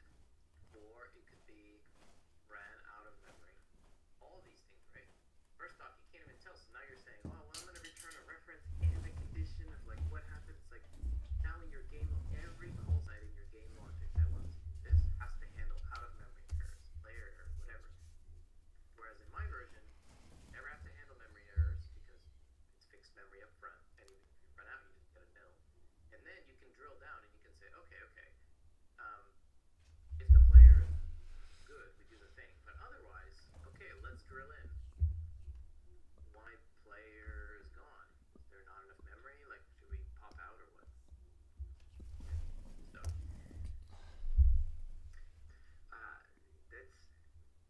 That's just like a tangential reference that like I understand that you have this mindset that is very like maybe not like console specific but like ship software on a platform that you don't control specific, meaning like is there any platform we control? I mean, for a large chunk of the web dev world, it's like if there will be a crash and we ship it, it will fail on the first container. Like the update will, the deployment will not go through. Like your Steam thing is invisible, but no. So like we will catch that and we'll ship another fix in like less than 11 hours, and like it's gonna be all good. And I know like I like your approach more, but just like my mind is racing through all the comments that will be like, yeah, but actually it's quicker to deploy another fix, and all the like because the just like programming world is so vast now that there's so many like There's lots of room in the woods for everyone's cabin. the cabins can be not made out of logs now, so Yeah, it's this diverse. I mean, I will also say weirdly that the idea that the container will crash and recover and restart and the whole like kind of Erlang style approach where you just like fast recover rather than you. Ironically, it's similar philosophically because here I'm saying, well, you crashed into memory, but we recovered for you by giving you the nil, and you better like want to get better, but otherwise we'll cradle you. There's a safety net. My safety net is just closer to the memory. The sort of Erlang or Docker safety net, the same thing. It's just like we'll restart the whole app when you crash. It's like, okay, I mean that's a bit brute force. There's a safety net. My safety net is just closer to the memory. The sort of Erlang or Docker safety net, the same thing. It's just like we'll restart the whole app when you crash. It's like, okay, I mean that's a bit brute force. Here I'm like saying let's micro restart this loop maybe if you get a nil or whatever. What I meant to say is that this argument will be convincing to one set of programmers and barely understandable for a different set. Can't win them all, man. Come visit my cabin. I mean, I think it's worth trying to see and program differently. See what feels better to you. But there is, it's all about kind of shared context. Things like we were talking about the circular lists, like zero initialization is like assume it and then you reap the rewards by running with that assumption. Circular list.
sometimes I'll show you some.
Here's like some code. Super small font, but if you don't, okay, now it's bigger, but you can also do, people in the chat mentioned this, Windows and plus. Try this. I'm scared. What's that do? No, I've done it, it works. Didn't do anything. Oh god. Oh, big things on my monitor. No, man, I'm not touching this. Windows, okay, Windows plus plus, like C plus plus. Just twice. Big, it's pretty big, right? Here, I can make it even bigger.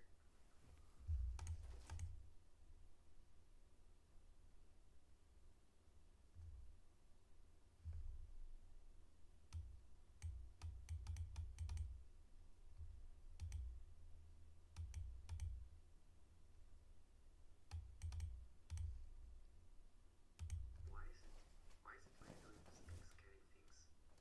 For me, it is not. Why Windows? Okay, you have the example, and by the way, we're like running out of time. Like we're out of time now. We're out of time now. Okay, so you know. I'll show the example and then we can reevaluate our like decision. So here, okay, so here's like inside evaluation of a function. I have a function. Function has a kid, which is like the arguments or like the name of the function. The kid has a kid, which is like the symbol of the name. So this is like a parser evaluator thing. things where you're like, look, I hope this thing has a kid, and I hope the kid has a kid, and I hope the kid of the kid has a type. The type is this, right? All this stuff. And I'm here, I'm asserting it, and I'm like, I just wrote this code. Mentally, I'm thinking, man, I should have written it in terms of nils, because what I'm ultimately going to try to check is this type, right? Or I'm ultimately going to check this kid. I don't actually care about the first kid. I'm talking about like kids and siblings, because it's like an abstract syntax tree.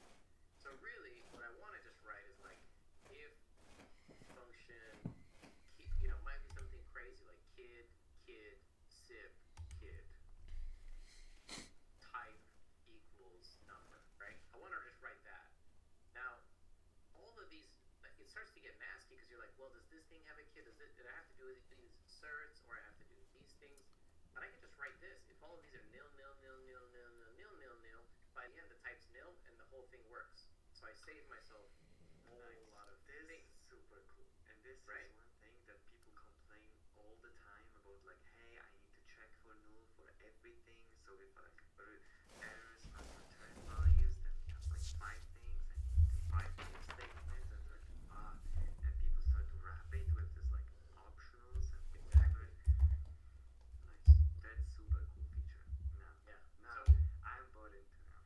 you bought in, right? And then obviously if you're not checking the type, maybe you need to be checking, if you're checking a 0-ish value, this always works, because again, by CII and because of nil mindset, zeros are these special values. So, but if, for example, the check you need to do is like health equals 0, you can no longer do that check because the nil might have a value of 0, right? Yeah. So there are some checks you can do and some checks you can't. So it's not a silver bullet in a way, but it sure saves you a lot of typing. And if you ultimately, this can just become this. Even here, it saves you because you can just do this. If I have this, right, then I'm going to check this. And this whole thing, as a compound statement, ensures that this is true, this is true, this is true, this is true, this is true. Or like valid, valid, valid, valid, valid. You keep drilling the values instead of having to check each one independently. So it still wins you even if you have to check a 0-ish value. Nice. Okay, there are some like extra questions, by the way. But let's stay on topic and let's decide what's going on. How far we are on the true ending. Well, here's the question. We could either answer more questions and I can write more varieties of code, or I can slap this into a simple game renderer harness I prepared, just like DrawSprite. We could see if it compiles and we can get the game running. What is the chat? Or would you want to see that? Of course, I would like to see sprites running around the screen. Okay. But then my question is, are we missing something in the code now? Probably. It probably won't work. We'll probably have to do well, no, the main thing we're missing is that when we're remove things, right now we never reuse the slots. So I did this use thing and we removed it. There's a couple of things we need to do that we didn't do about that thing. So first off, whenever we do a get, we not only check this, but we also now need to check and used IDX. So we want it to be used. If it's not used, we want to return a nil as well. And then when you remove, we also actually, when you remove, want to make sure it's used. In this case, it doesn't really matter, but just to be sure. And right now,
ways because we could say, well, there is a way to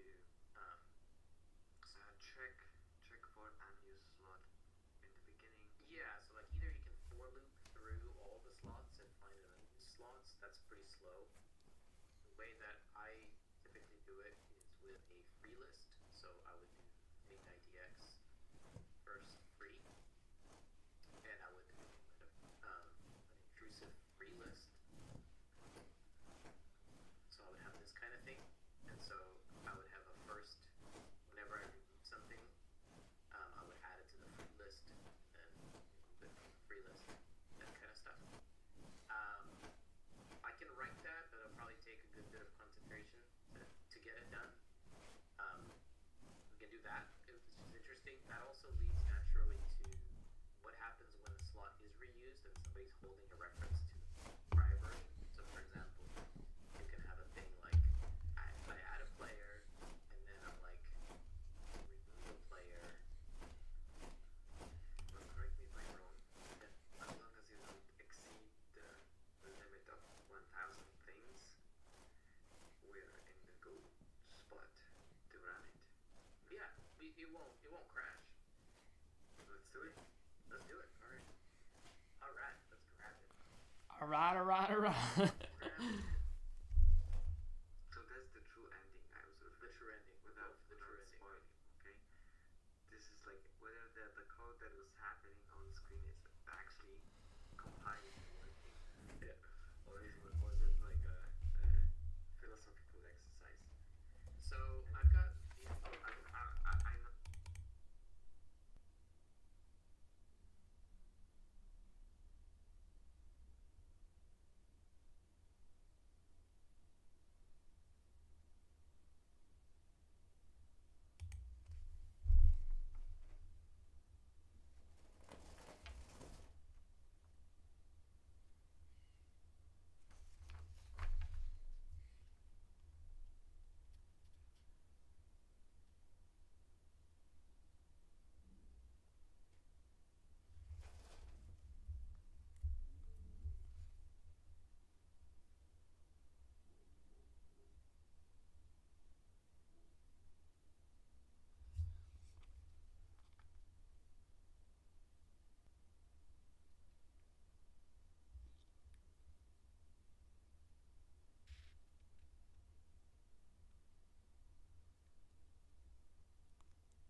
so unless.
Oh.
La la la la.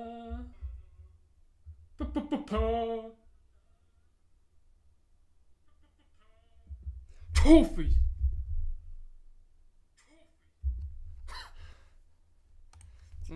Okay. Hour 7. 16, 20, 16, 20,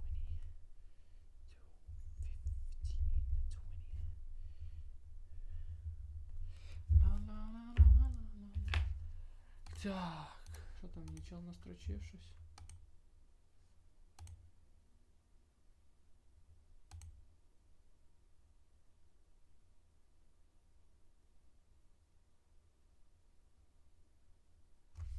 Also, the retain state and layout library for hovering as such is a necessity, not a feature, as you need some basic logic for it inside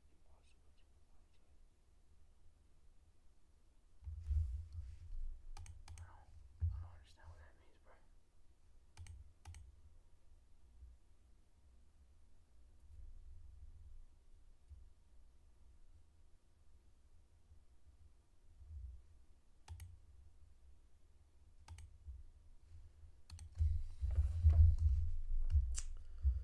I don't understand what that means, bro. Ugh. Pow pow. Chook chook. Come here, boy.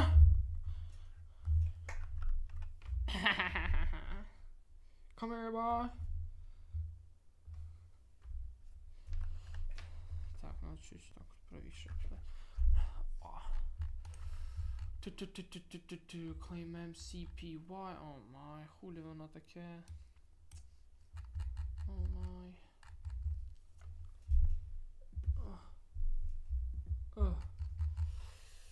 Okie dokes.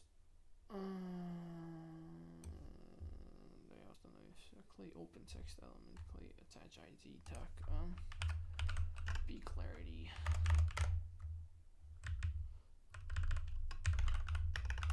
Fine.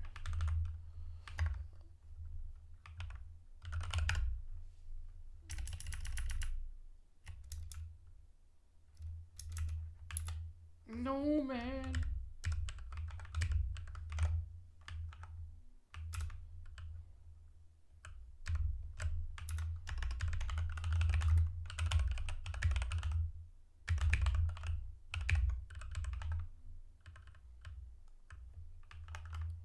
So clay attach ID, context, open ALM, get open layout element, ID alias, clay add hash map item, clay string array set, look into add hash map item. Okay. 50 lines. Clay add hash map item, clay element ID, clay layout element. Union clay layout element children.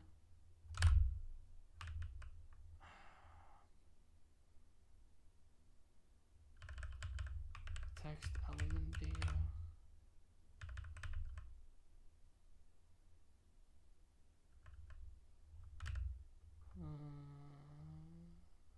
Okay. Так.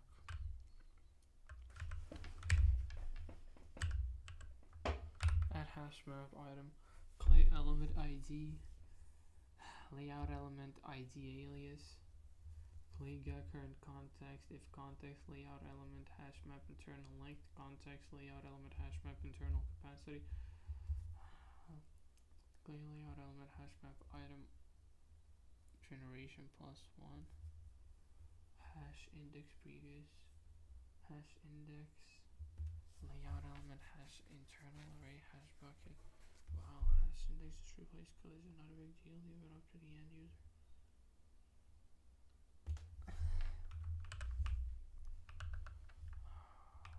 Whoa.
Тут не так багато в ньому. Десь 1000 рядочків. Окей. Тут десь 1000 рядочків array management, і потім чисто окей, тоді clay UI lab. Щас быстренько подивлюся за 20 минут ще раз. Це. I maintain an open source UI layout. You the library goat, bro. It allows you to create user interfaces that can adapt to changes in screen size or contents. One of the things about Clay that people tend to find surprising is that the code that actually computes the layout is only 3 functions for a total of about 800 lines of code. I think it's because the expectation is that to provide a robust solution for UI layout must be extremely complicated. Perhaps you've read a paper on constraint solvers or looked at the source code of some other UI layout libraries, or just generally been intimidated by reading comments online that seem to imply that it's beyond the reach of the average programmer. But just because someone explains something in a complicated way doesn't mean it actually is complicated. In my experience, the tricky part of building a UI layout algorithm is that there are these ideas that seem good on the surface, but when you actually implement them or try them out with a complex layout, they end up having these unfixable edge cases or doing a huge amount of redundant work. UI layout tends to have these long tunnels that lead to dead ends, but I found that with just a couple of simple insights, you can short-circuit almost all of that potential pain and end up building something really simple and robust. Say I wanted to build a simple drop-down menu like this in my application.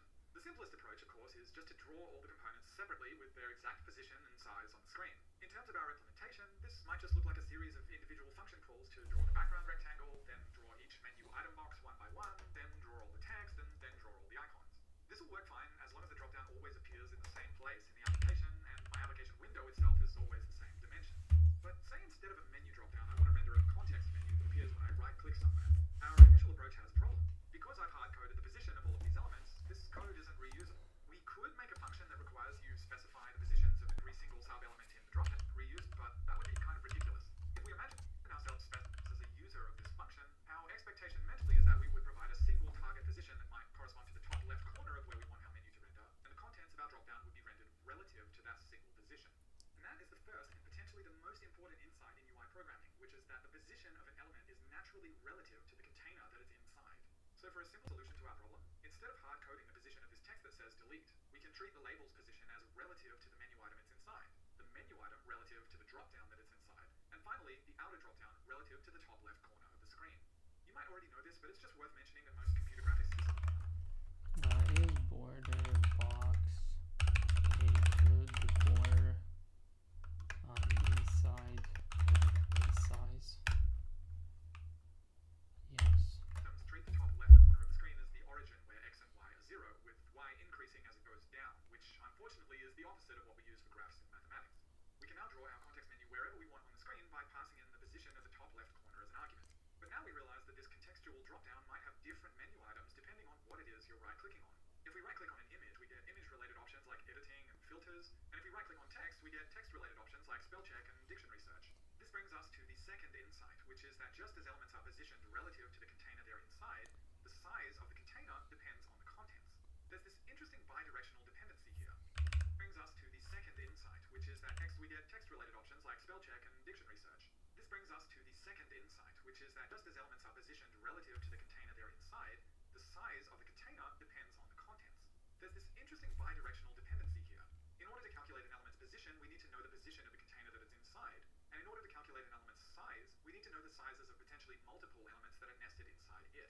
The idea of these recursively nested objects that reference one object above them and multiple objects below is probably ringing some bells in your head if you've ever done some data structure work before, because what I'm describing in computing terms is called a tree. Conceptually, a tree is built out of a type of self-referencing object that has a single reference to its parent and multiple references to children, just like our UI does. And it's very clear how that relationship looks when we visualize it, and indeed why the data structure is called a tree in the first place. Our tree starts with a single node that has no parent, called the root node. The root node can have multiple children, which may or may not have children themselves, and eventually we reach a node that has a parent and the unit of the tree. Then, as direct children of our dropdown, we have each of our menu items. And then, deeper still, we have our text labels and icons as children of our menu items. Tell our outer individual UI elements by calling the clay macro. In the parenthesis, you can configure your elements, so we'll tell our outer dropdown to lay out its children from top to bottom, give it a purple background color, and then in the braces following that, you can create more elements that are automatically added as children in the internal tree structure. We're just doing a simple loop through our menu item data array and creating our outer menu items.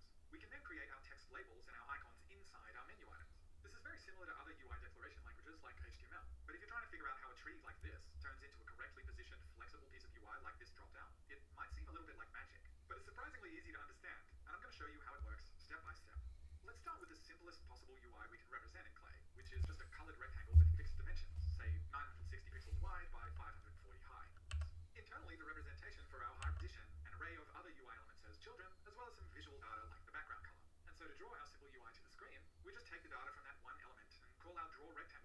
fixed dimensions at position 0, 0, which is the top left corner of the screen. Let's do something slightly more complicated. Let's give this element a child element, another fixed size rectangle, and we'll pick pink this time. So the first UI element gets created at the root of our tree, and then our second element is added as a child of that first element. To draw our UI, we can use a similar approach to our first use case.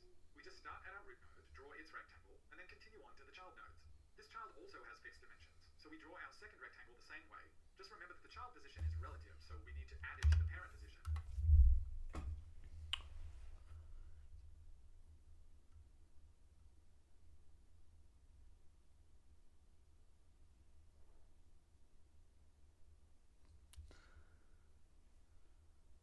And we're done. Now perhaps we don't want our child rectangle to be right up against the edges of our parent. Але child position у нас відносно parent, да? So we can use the padding configuration option. Padding inserts a gap between the edges of a parent element and the edges of its child elements. The way that we draw our root node is exactly the same. However, when we get to our child node, we don't draw it at position 0, 0 anymore. We add the parent's left padding to the x position and the top padding to the y position. And we can see that this has correctly offset our child rectangle into the parent. Let's crank it up a notch. I'm going to add a second child element to my root node, another fixed size rectangle. Here's where we start to see some auto layout features emerging. By default, Clay lays out its child elements from left to right, so they don't overlap. This time, when we're iterating through our child elements, we keep track of a left offset. The left offset starts off as the parent's left padding, and then after we draw the first rectangle, we increment the left offset by its width, so by the time we draw the second rectangle, it'll be drawn just to the right of the first. Of course, it's quite straightforward to also... For each child in root, child position, root position.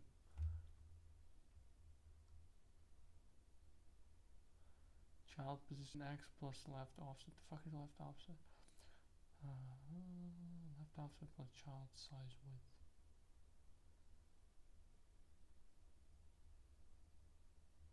Yep.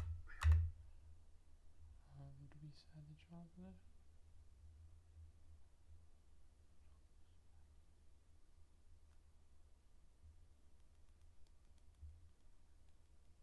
the other possible layout direction, which is top to bottom.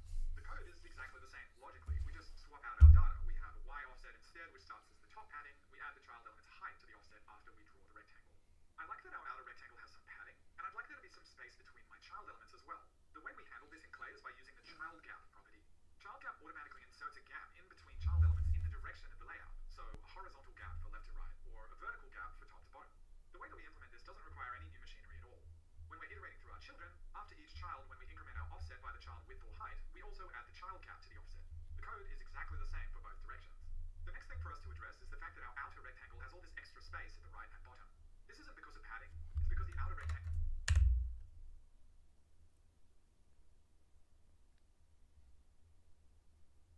The fact that our outer rectangle has all this extra space at the right and bottom. This isn't because of padding, it's because the outer rectangle has a fixed width and height that are larger than the contents. We could experiment until we found an exact width and height to use, but I'd much rather let the computer do it for me. In Clay, that's supported by the fit sizing mode, which in this case will tightly fit our outer rectangle to the dimensions of its children plus any padding and gaps. And this is actually the default sizing mode in Clay, so I could just omit it entirely. This is a bit more tricky for us to figure out how to program. We've got a bit of a chicken and egg problem here. If we start from the top of the tree as usual, when we draw our root rectangle, we don't know how large it's supposed to be, and our contents might overflow or we might overestimate the size of the contents. But if we start from the bottom of the tree and draw the children first, we can measure how large they are, but then if we draw the root rectangle, it'll get drawn over the top and occlude the children. This property means it's physically impossible for us to lay out the UI and draw the UI in a single pass. We're going to need to split our code into two passes over the tree, one to calculate the layout UI in a single pass. We're going to need to split our code into two passes over the root rectangle, it'll get drawn over the top and occlude the children. This property means it's physically impossible for us to lay out the UI and draw the UI in a single pass. We're going to need to split our code into two passes over the tree, one to calculate the layout and one to draw the layout. It might not seem like much, but mentally acknowledging that handling UI requires multiple passes over the data is an incredibly important realization. Let's write the first pass to calculate our layout. If we were looking at our original drop-down menu, in order to know the size of our root rectangle that everything else is inside, we need to know the sizes of its children, the menu items. And in order to know the size of the menu items, I need to know the sizes of the children of the menu items, and so on. Essentially what we're saying is we can only calculate the size of an element once we know the sizes of all of its children, which means the only place we can even start sizing is these leaf nodes that have no children and make our way back upwards. What we're describing here is traversing our tree in reverse breadth first order. Now I know that might seem complicated and intimidating, but there's actually an extremely simple solution hiding in the code that we already have. If we look at the example layout and how we declared it, it might not be immediately obvious how this Clay macro is constructing our layout tree, but all the Clay macro actually does is call open element before the children and close element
Okay. You might already be able to intuitively see why this is the case.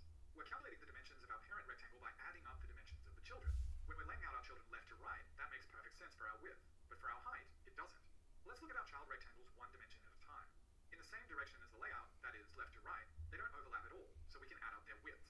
But if we look at them along the y-axis, we can see that they're overlapping each other. This view makes it obvious that in the non-layout direction, the size of the parent should be based on the largest child rather than the sum of children. If we boil this down to a logical approach we can implement, our size along the layout axis is the sum of the children's sizes, whereas across the layout axis, the parent size is the maximum of the children, that is, the size of the largest child. We can see that if we change our layout direction to top to bottom, we can apply exactly the same strategy. We add up the sizes along the layout axis, which in this case is the heights, and we get the maximum of the sizes of the children across the layout axis, which in this case is the widths. So if we return to our layout algorithm, we can see how we need to change our size calculation in closed element. Depending on the layout direction of the parent, we either add to the parent size, or we take the max of the parent size and the current element size. Okay, our height is looking a lot better, but arriving at the end of the layout, max of the parent size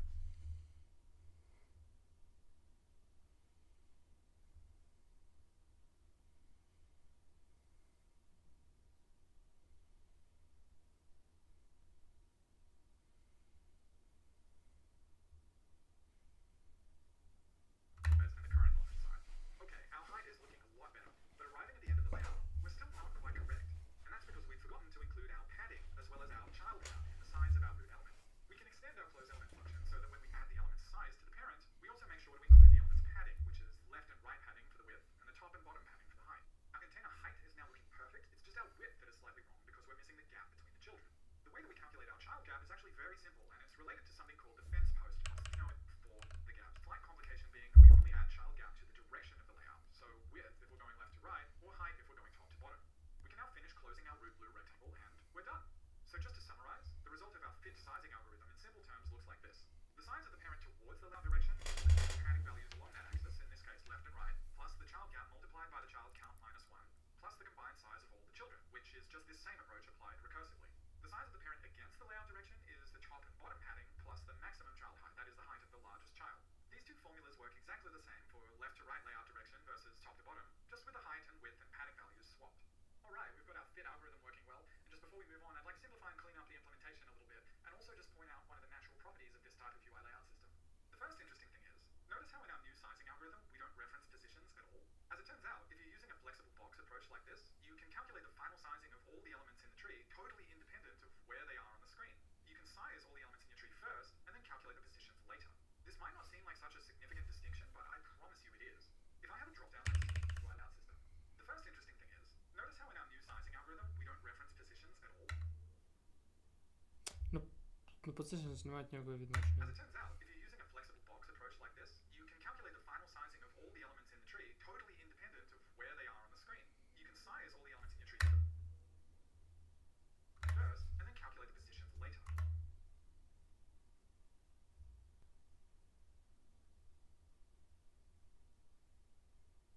This might not seem like such a significant distinction, but I promise you it is.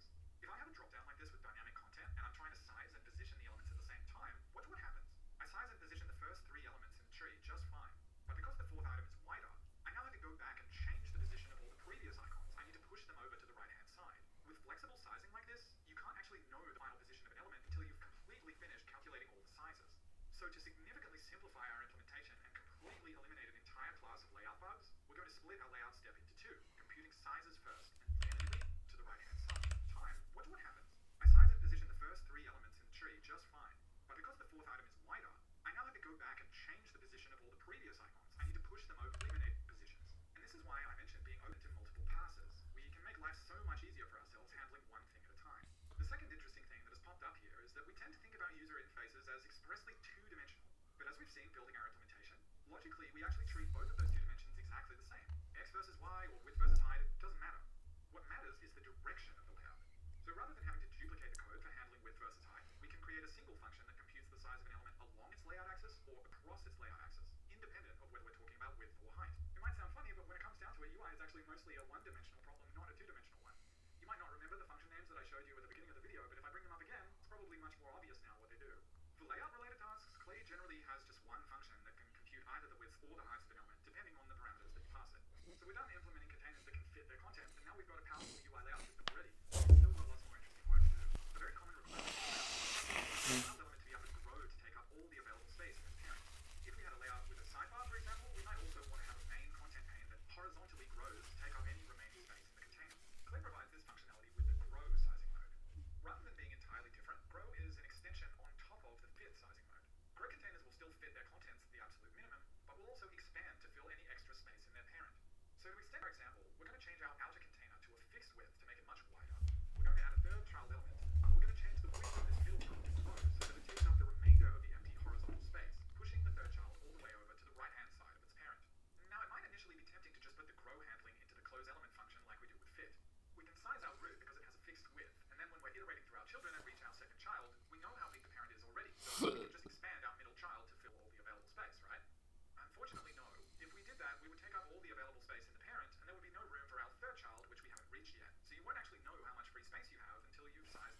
Ну да, тому нам надо...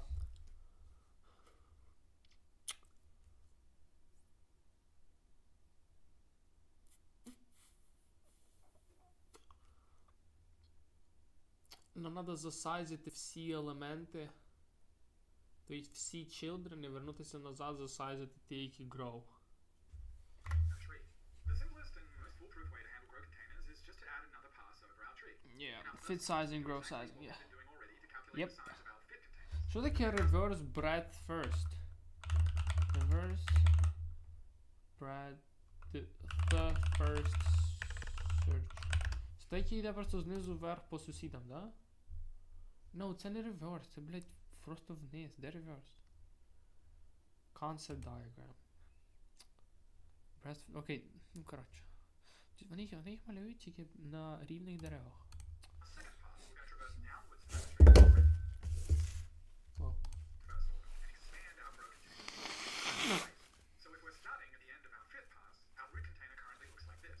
Because it has a fixed width, you can see that it has some extra space over at the right-hand side, and our yellow container in the middle has a width of 0 because it hasn't grown yet. Let's start with the containers that grow along the layout axis. In order to figure out how much space we have available to expand into, we can start with the entire width of the root container and subtract exactly the same calculated value we use for fit sizing. That is, the two padding values, the sum of the sizes of all of the child elements, and the total gap between the child elements, which uses that fence post calculation. As you can see, this perfectly gives us back the total remaining space along this axis. From there, our solution is very simple. All we need to do is add that remaining extra space to the width of our grow element, and we're done. This is a perfect example of how powerful the separation of sizing and position are. If we were calculating sizes and positions at the same time, we would have needed to push all the subsequent children over to the right. But at this point in the layout, because all we're looking at is sizes, we know that positions will be calculated correctly once in the final pass after we've already finished with all of our sizing. See, this perfectly gives us back the total remaining space along this axis. From there, our solution is very simple. All we need to do is add that remaining extra space to the width of our grow element, and we're done. This is a perfect example of how powerful the separation of sizing and position are.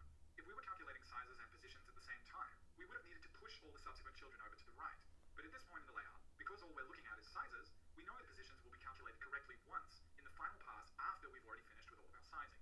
Now, if we wanted our yellow rectangle to also grow across the layout direction, that is, grow its height, we're not going to add up the heights of the children. To find the available space, we just take the height of the parent, we subtract the top and bottom padding, as well as the height of just this element. And again, that gives us a value that represents the extra space available for us to expand into vertically. We've now got something really powerful. If I resize my root element, the children dynamically resize and move with it. This is the beginnings of a UI that will respond beautifully in changes to the size of the application window. However, we're not completely there with our grow implementation just yet, and there are a couple more cases we have to cover. In our current example, we've only got a single child element set to grow. What happens if we have more than one? What if we want both the second and the third child to grow to take up available space? How should that extra space be shared between those two elements? Now, this is one of those decision points where there's actually no correct answer. Before we even get to the implementation, people have different opinions about how that space should be shared. The way I find to be the most aesthetically pleasing and the way that Clay works is that Clay's algorithm tries to ensure that all the children with grow sizing will end up the same size. That means that if you have two elements both set to grow, and after our first pass finishes their starting sizes are different, the extra width in the parent container will be distributed unevenly amongst them. The smaller container will grow more than the larger one, so that the end result is that they're the same size, both taking up half of the available space. This isn't always possible. For example, if the blue element was already larger than the entire remaining width, all the remaining space would go to the smaller grow rectangle and they still wouldn't be the same size. But I've personally found it to produce the most pleasing results in the most cases. So how do we actually implement this growth strategy? Well, we want all our containers to end up the same size, and so if we break it down into even simpler terms, what we're actually saying is that we want to expand the smallest elements. Let's look at it visually. As the smallest element in this container expands, eventually it will end up the same size as the second smallest element. From that point onwards, we can expand both our smallest elements equally until they reach the size of our largest element. Now that all our elements are the same size, we expand all three of them together until we run out of space. Let's return to our grow implementation. We previously figured out how to calculate the remaining width. Now we just need to figure out how to properly apportion it to the two right-hand children. This involves two passes over the subset of children that have grow sizing. The first pass, we find the size of the smallest element and the size of the second smallest element. To figure out how much our smallest elements need to grow, we just subtract the smallest size from the second smallest size, and that gives us how much width we need to add. We then iterate over our children again, adding to any child we find that matches the smallest size. This ensures that any children that are the same size will get expanded together. Any size that we add to children, we subtract from the total available extra space, and after we finish this iteration, we still have remaining width to distribute, so we repeat the process again. This time, because both of our grow containers are the same width, this inner block of code never runs, which means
up, we're going to handle one of the most common and also the trickiest elements in UI layout, which is text.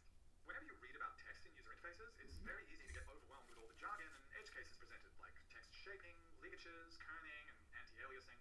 But luckily, the majority of the difficulty actually comes from rendering text correctly. We're going to keep it very simple by just focusing on the characteristics of text that actually affect layout.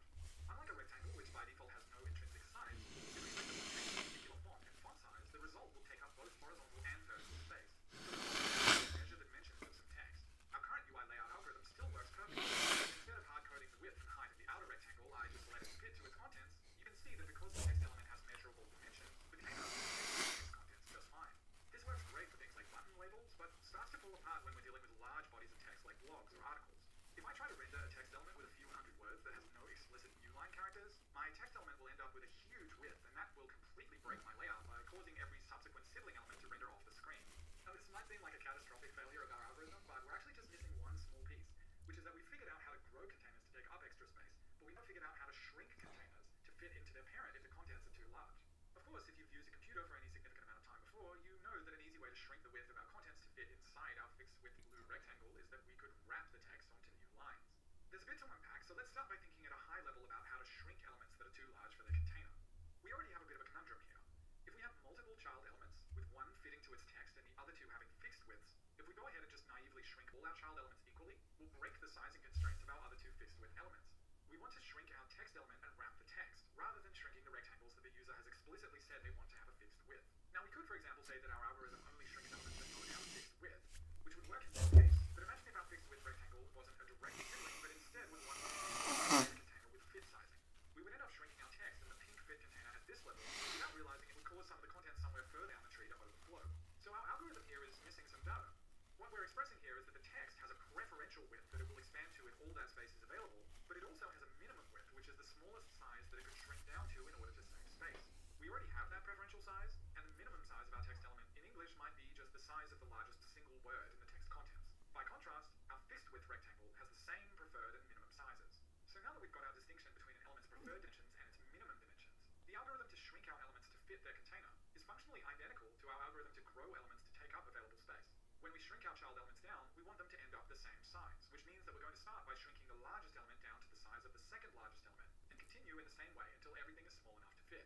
The one extra piece of logic we add here to handle our minimum width case is simply that when we're sizing our elements down, if an element hits its minimum width, we just remove it from the array of containers that we're sizing down. Just to really solidify this knowledge, let's create a slightly more complex container shrinking situation to solve and go through the whole thing step by step. We've got our root element with a fixed size, our first child, which is just a plain text element, our second child, which has a fixed size, and our third child, which is a fit container that has some other text inside it. Let's walk through our tree and solve this problem. We start with our first fit sizing pass, where we gather the minimum and preferred sizing of our elements. Our text elements have a large preferred size and a small minimum size, and our fixed size elements have the same preferred and minimum size. We can make a small change to our close element function here to propagate those minimum sizes upwards through the tree, just as we do with our preferred sizes. As we start our second pass to grow our elements, our remaining width calculation here for our children is going to come out as a negative value because the contents are larger than the root container. And that is a clue. Given how we saw that shrinking elements uses almost exactly the same strategy as growing elements, we can turn this grow sizing pass into one that handles both dimensions, that has some other text inside it. Let's walk through our tree and solve this problem. We start with a fit container that has some other text inside it. Let's child, which has a fixed size, and our third child, which is a fit container that has some other text inside it. Let's walk through our tree and solve this problem. We start with our first fit sizing pass, where we gather the minimum and preferred sizing of our elements. Our text elements have a large preferred size and a small minimum size, and our fixed size elements have the same preferred and minimum size. We can make a small change to our close element function here to propagate those minimum sizes upwards through the tree, just as we do with our preferred sizes. As we start our second pass to grow our elements, sizes upwards through the tree.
grow sizing paths into one that handles both growing and shrinking.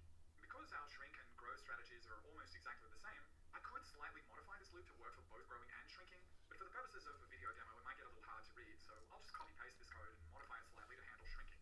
So we start our shrinking algorithm with our 3 children. We identify the largest and second largest child elements as the 2 text containers. Так, мне тут надо повільніше. We might get this loop to work for both growing and shrinking, but for the purposes of a video demo, it might get a little hard to read, so I'll just copy the code and modify it slightly to handle shrinking. So we start our shrinking algorithm with our 3 children. We identify the largest and second largest child elements as the 2 text containers, and then we shrink down our right-hand text container to the equal width to the left one.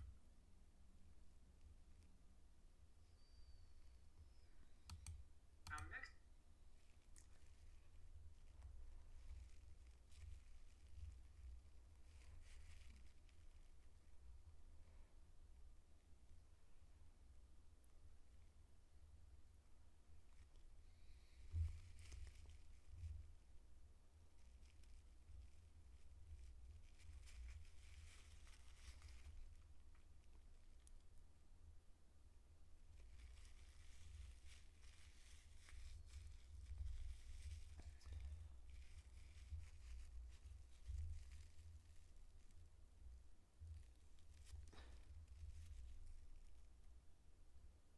Я не понимаю.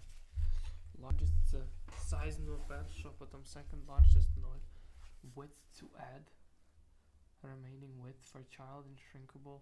If child width більше за largest, second largest equals largest, largest equals child width. If child width less than largest, second largest equals max, second largest child width. Okay. И потом width to add equals second largest minus largest. Why? Це має на увазі, скільки мені треба додати, щоб піти від second largest до largest. Окей, тобто я знаходжу, виходить, largest і second largest. І потім я знаходжу від width to add між ними. Width to add equals width to add, comma, remaining width divided by shrinkable length.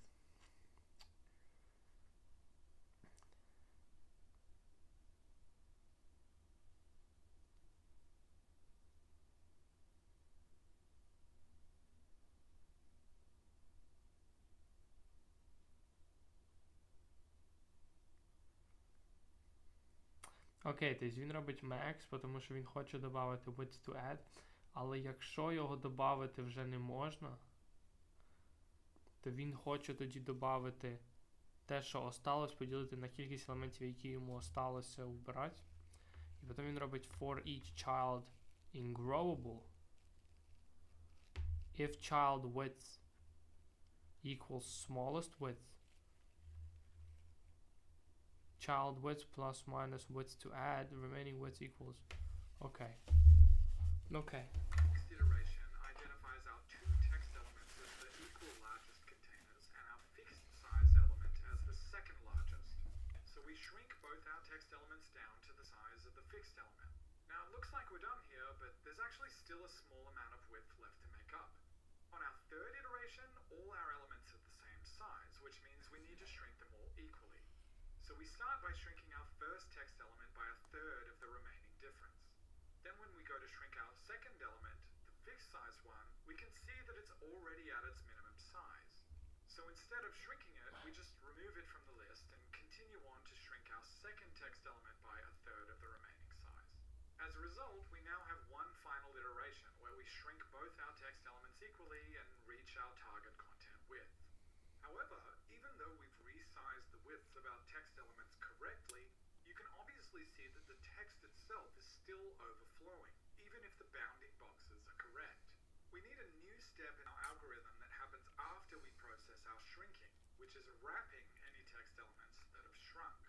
Now there are lots of different approaches that you can take to text wrapping that vary significantly depending on which human languages you want to support. But a common approach is to start by figuring out which character crosses the edge of the element's bounding box, and then work backwards from there until you find an appropriate point to wrap, which in English would be a space character.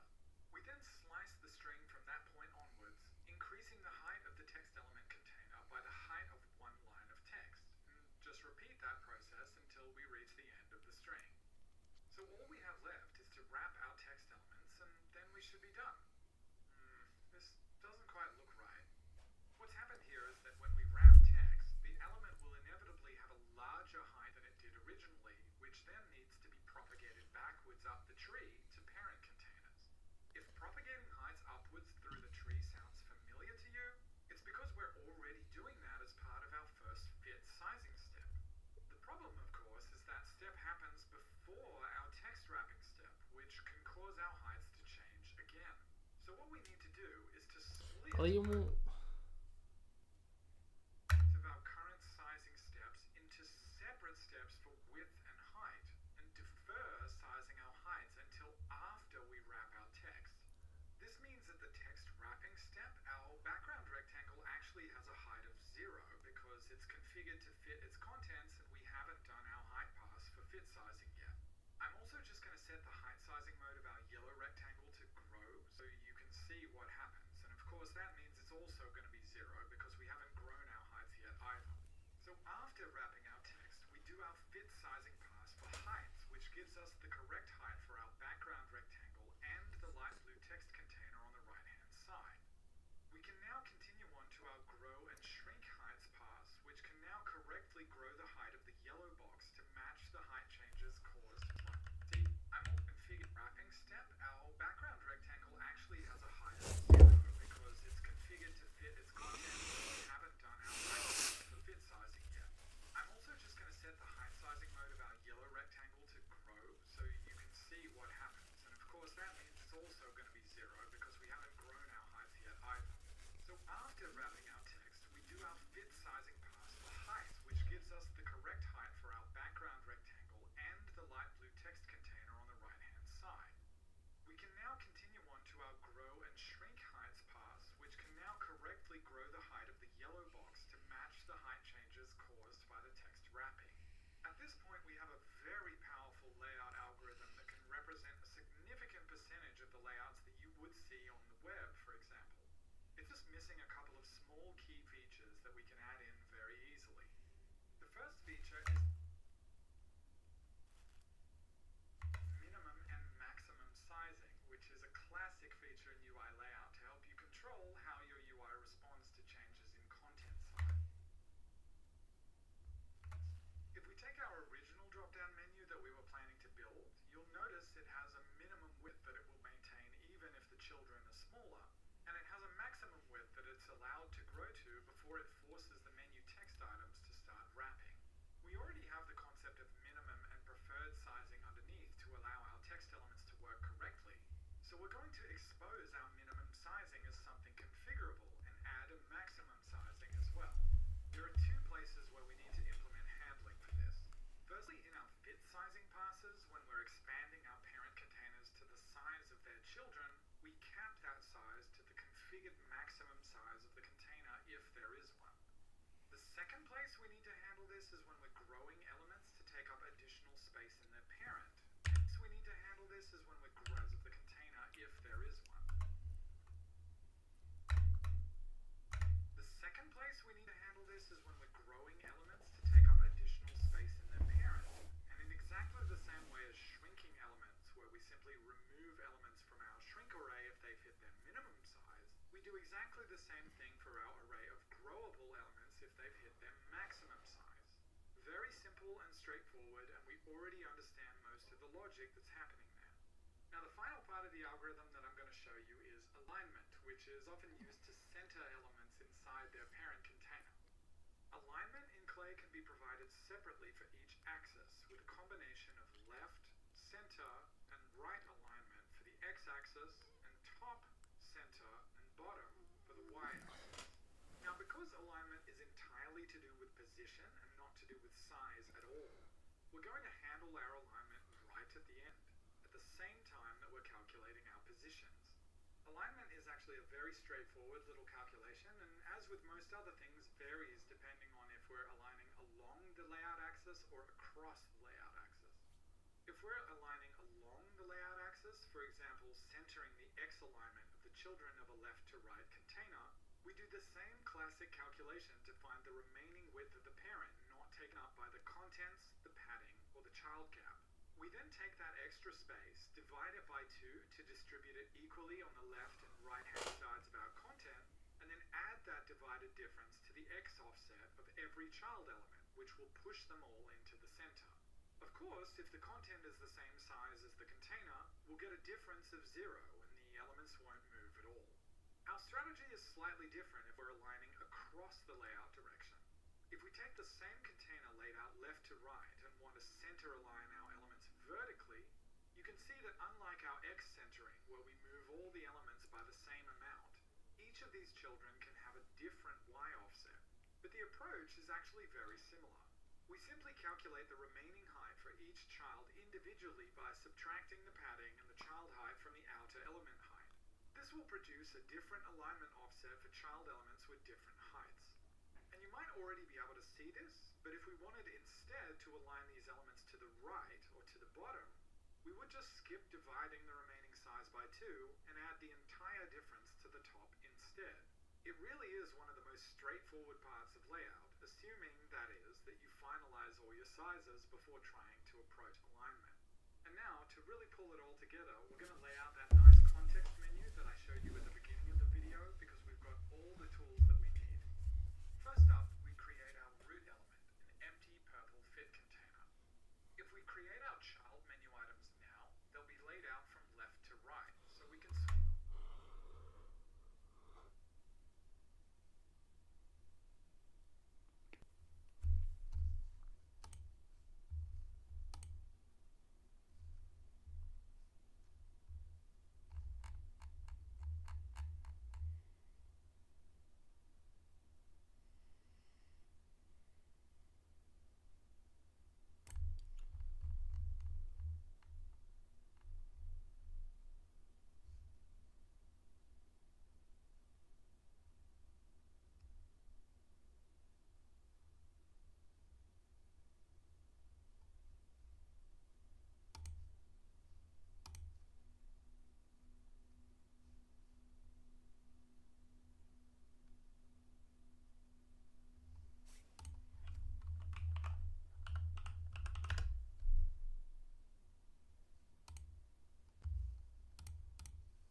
switch that to top to bottom. Let's give our menu items some padding around the edges and the same size gap between the children. Now I want my menu items to all be the same width, so I'm going to set the width sizing to grow so they take up all the available space. And you can recognize that these are growing across the layout axis, which is top to bottom. I want our icons to be over on the right hand side, so what I'll do is create an invisible container around my text label and set its width to grow so that it pushes the icon over to the right hand side.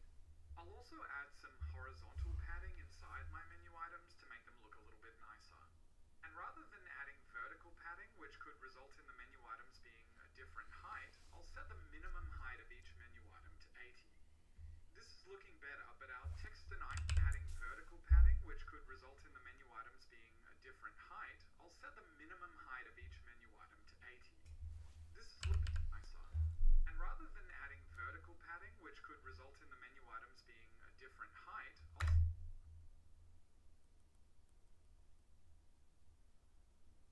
set the minimum height of each menu item to 80. This is looking better, but our text and icons are still in slightly the wrong place, so I'm going to set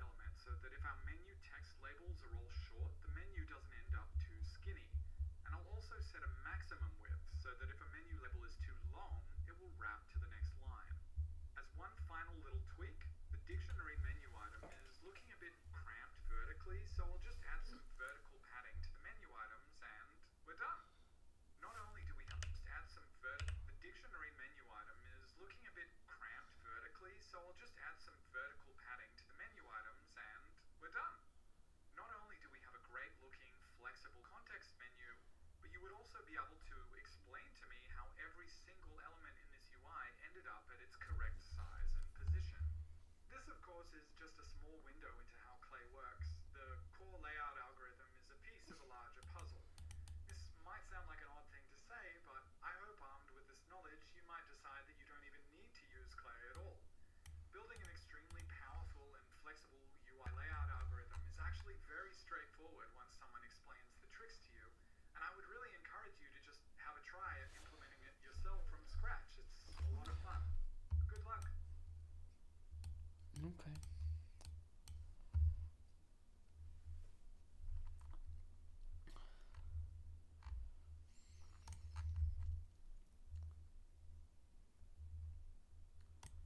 Так, що він там сказав? Там 3 функції є.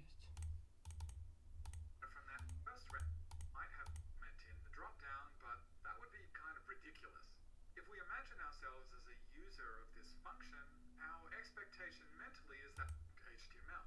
But if you're trying to figure out how a tree like this turns into a total of about 800 Compress children in a long axis. Such container long axis calculate final layout.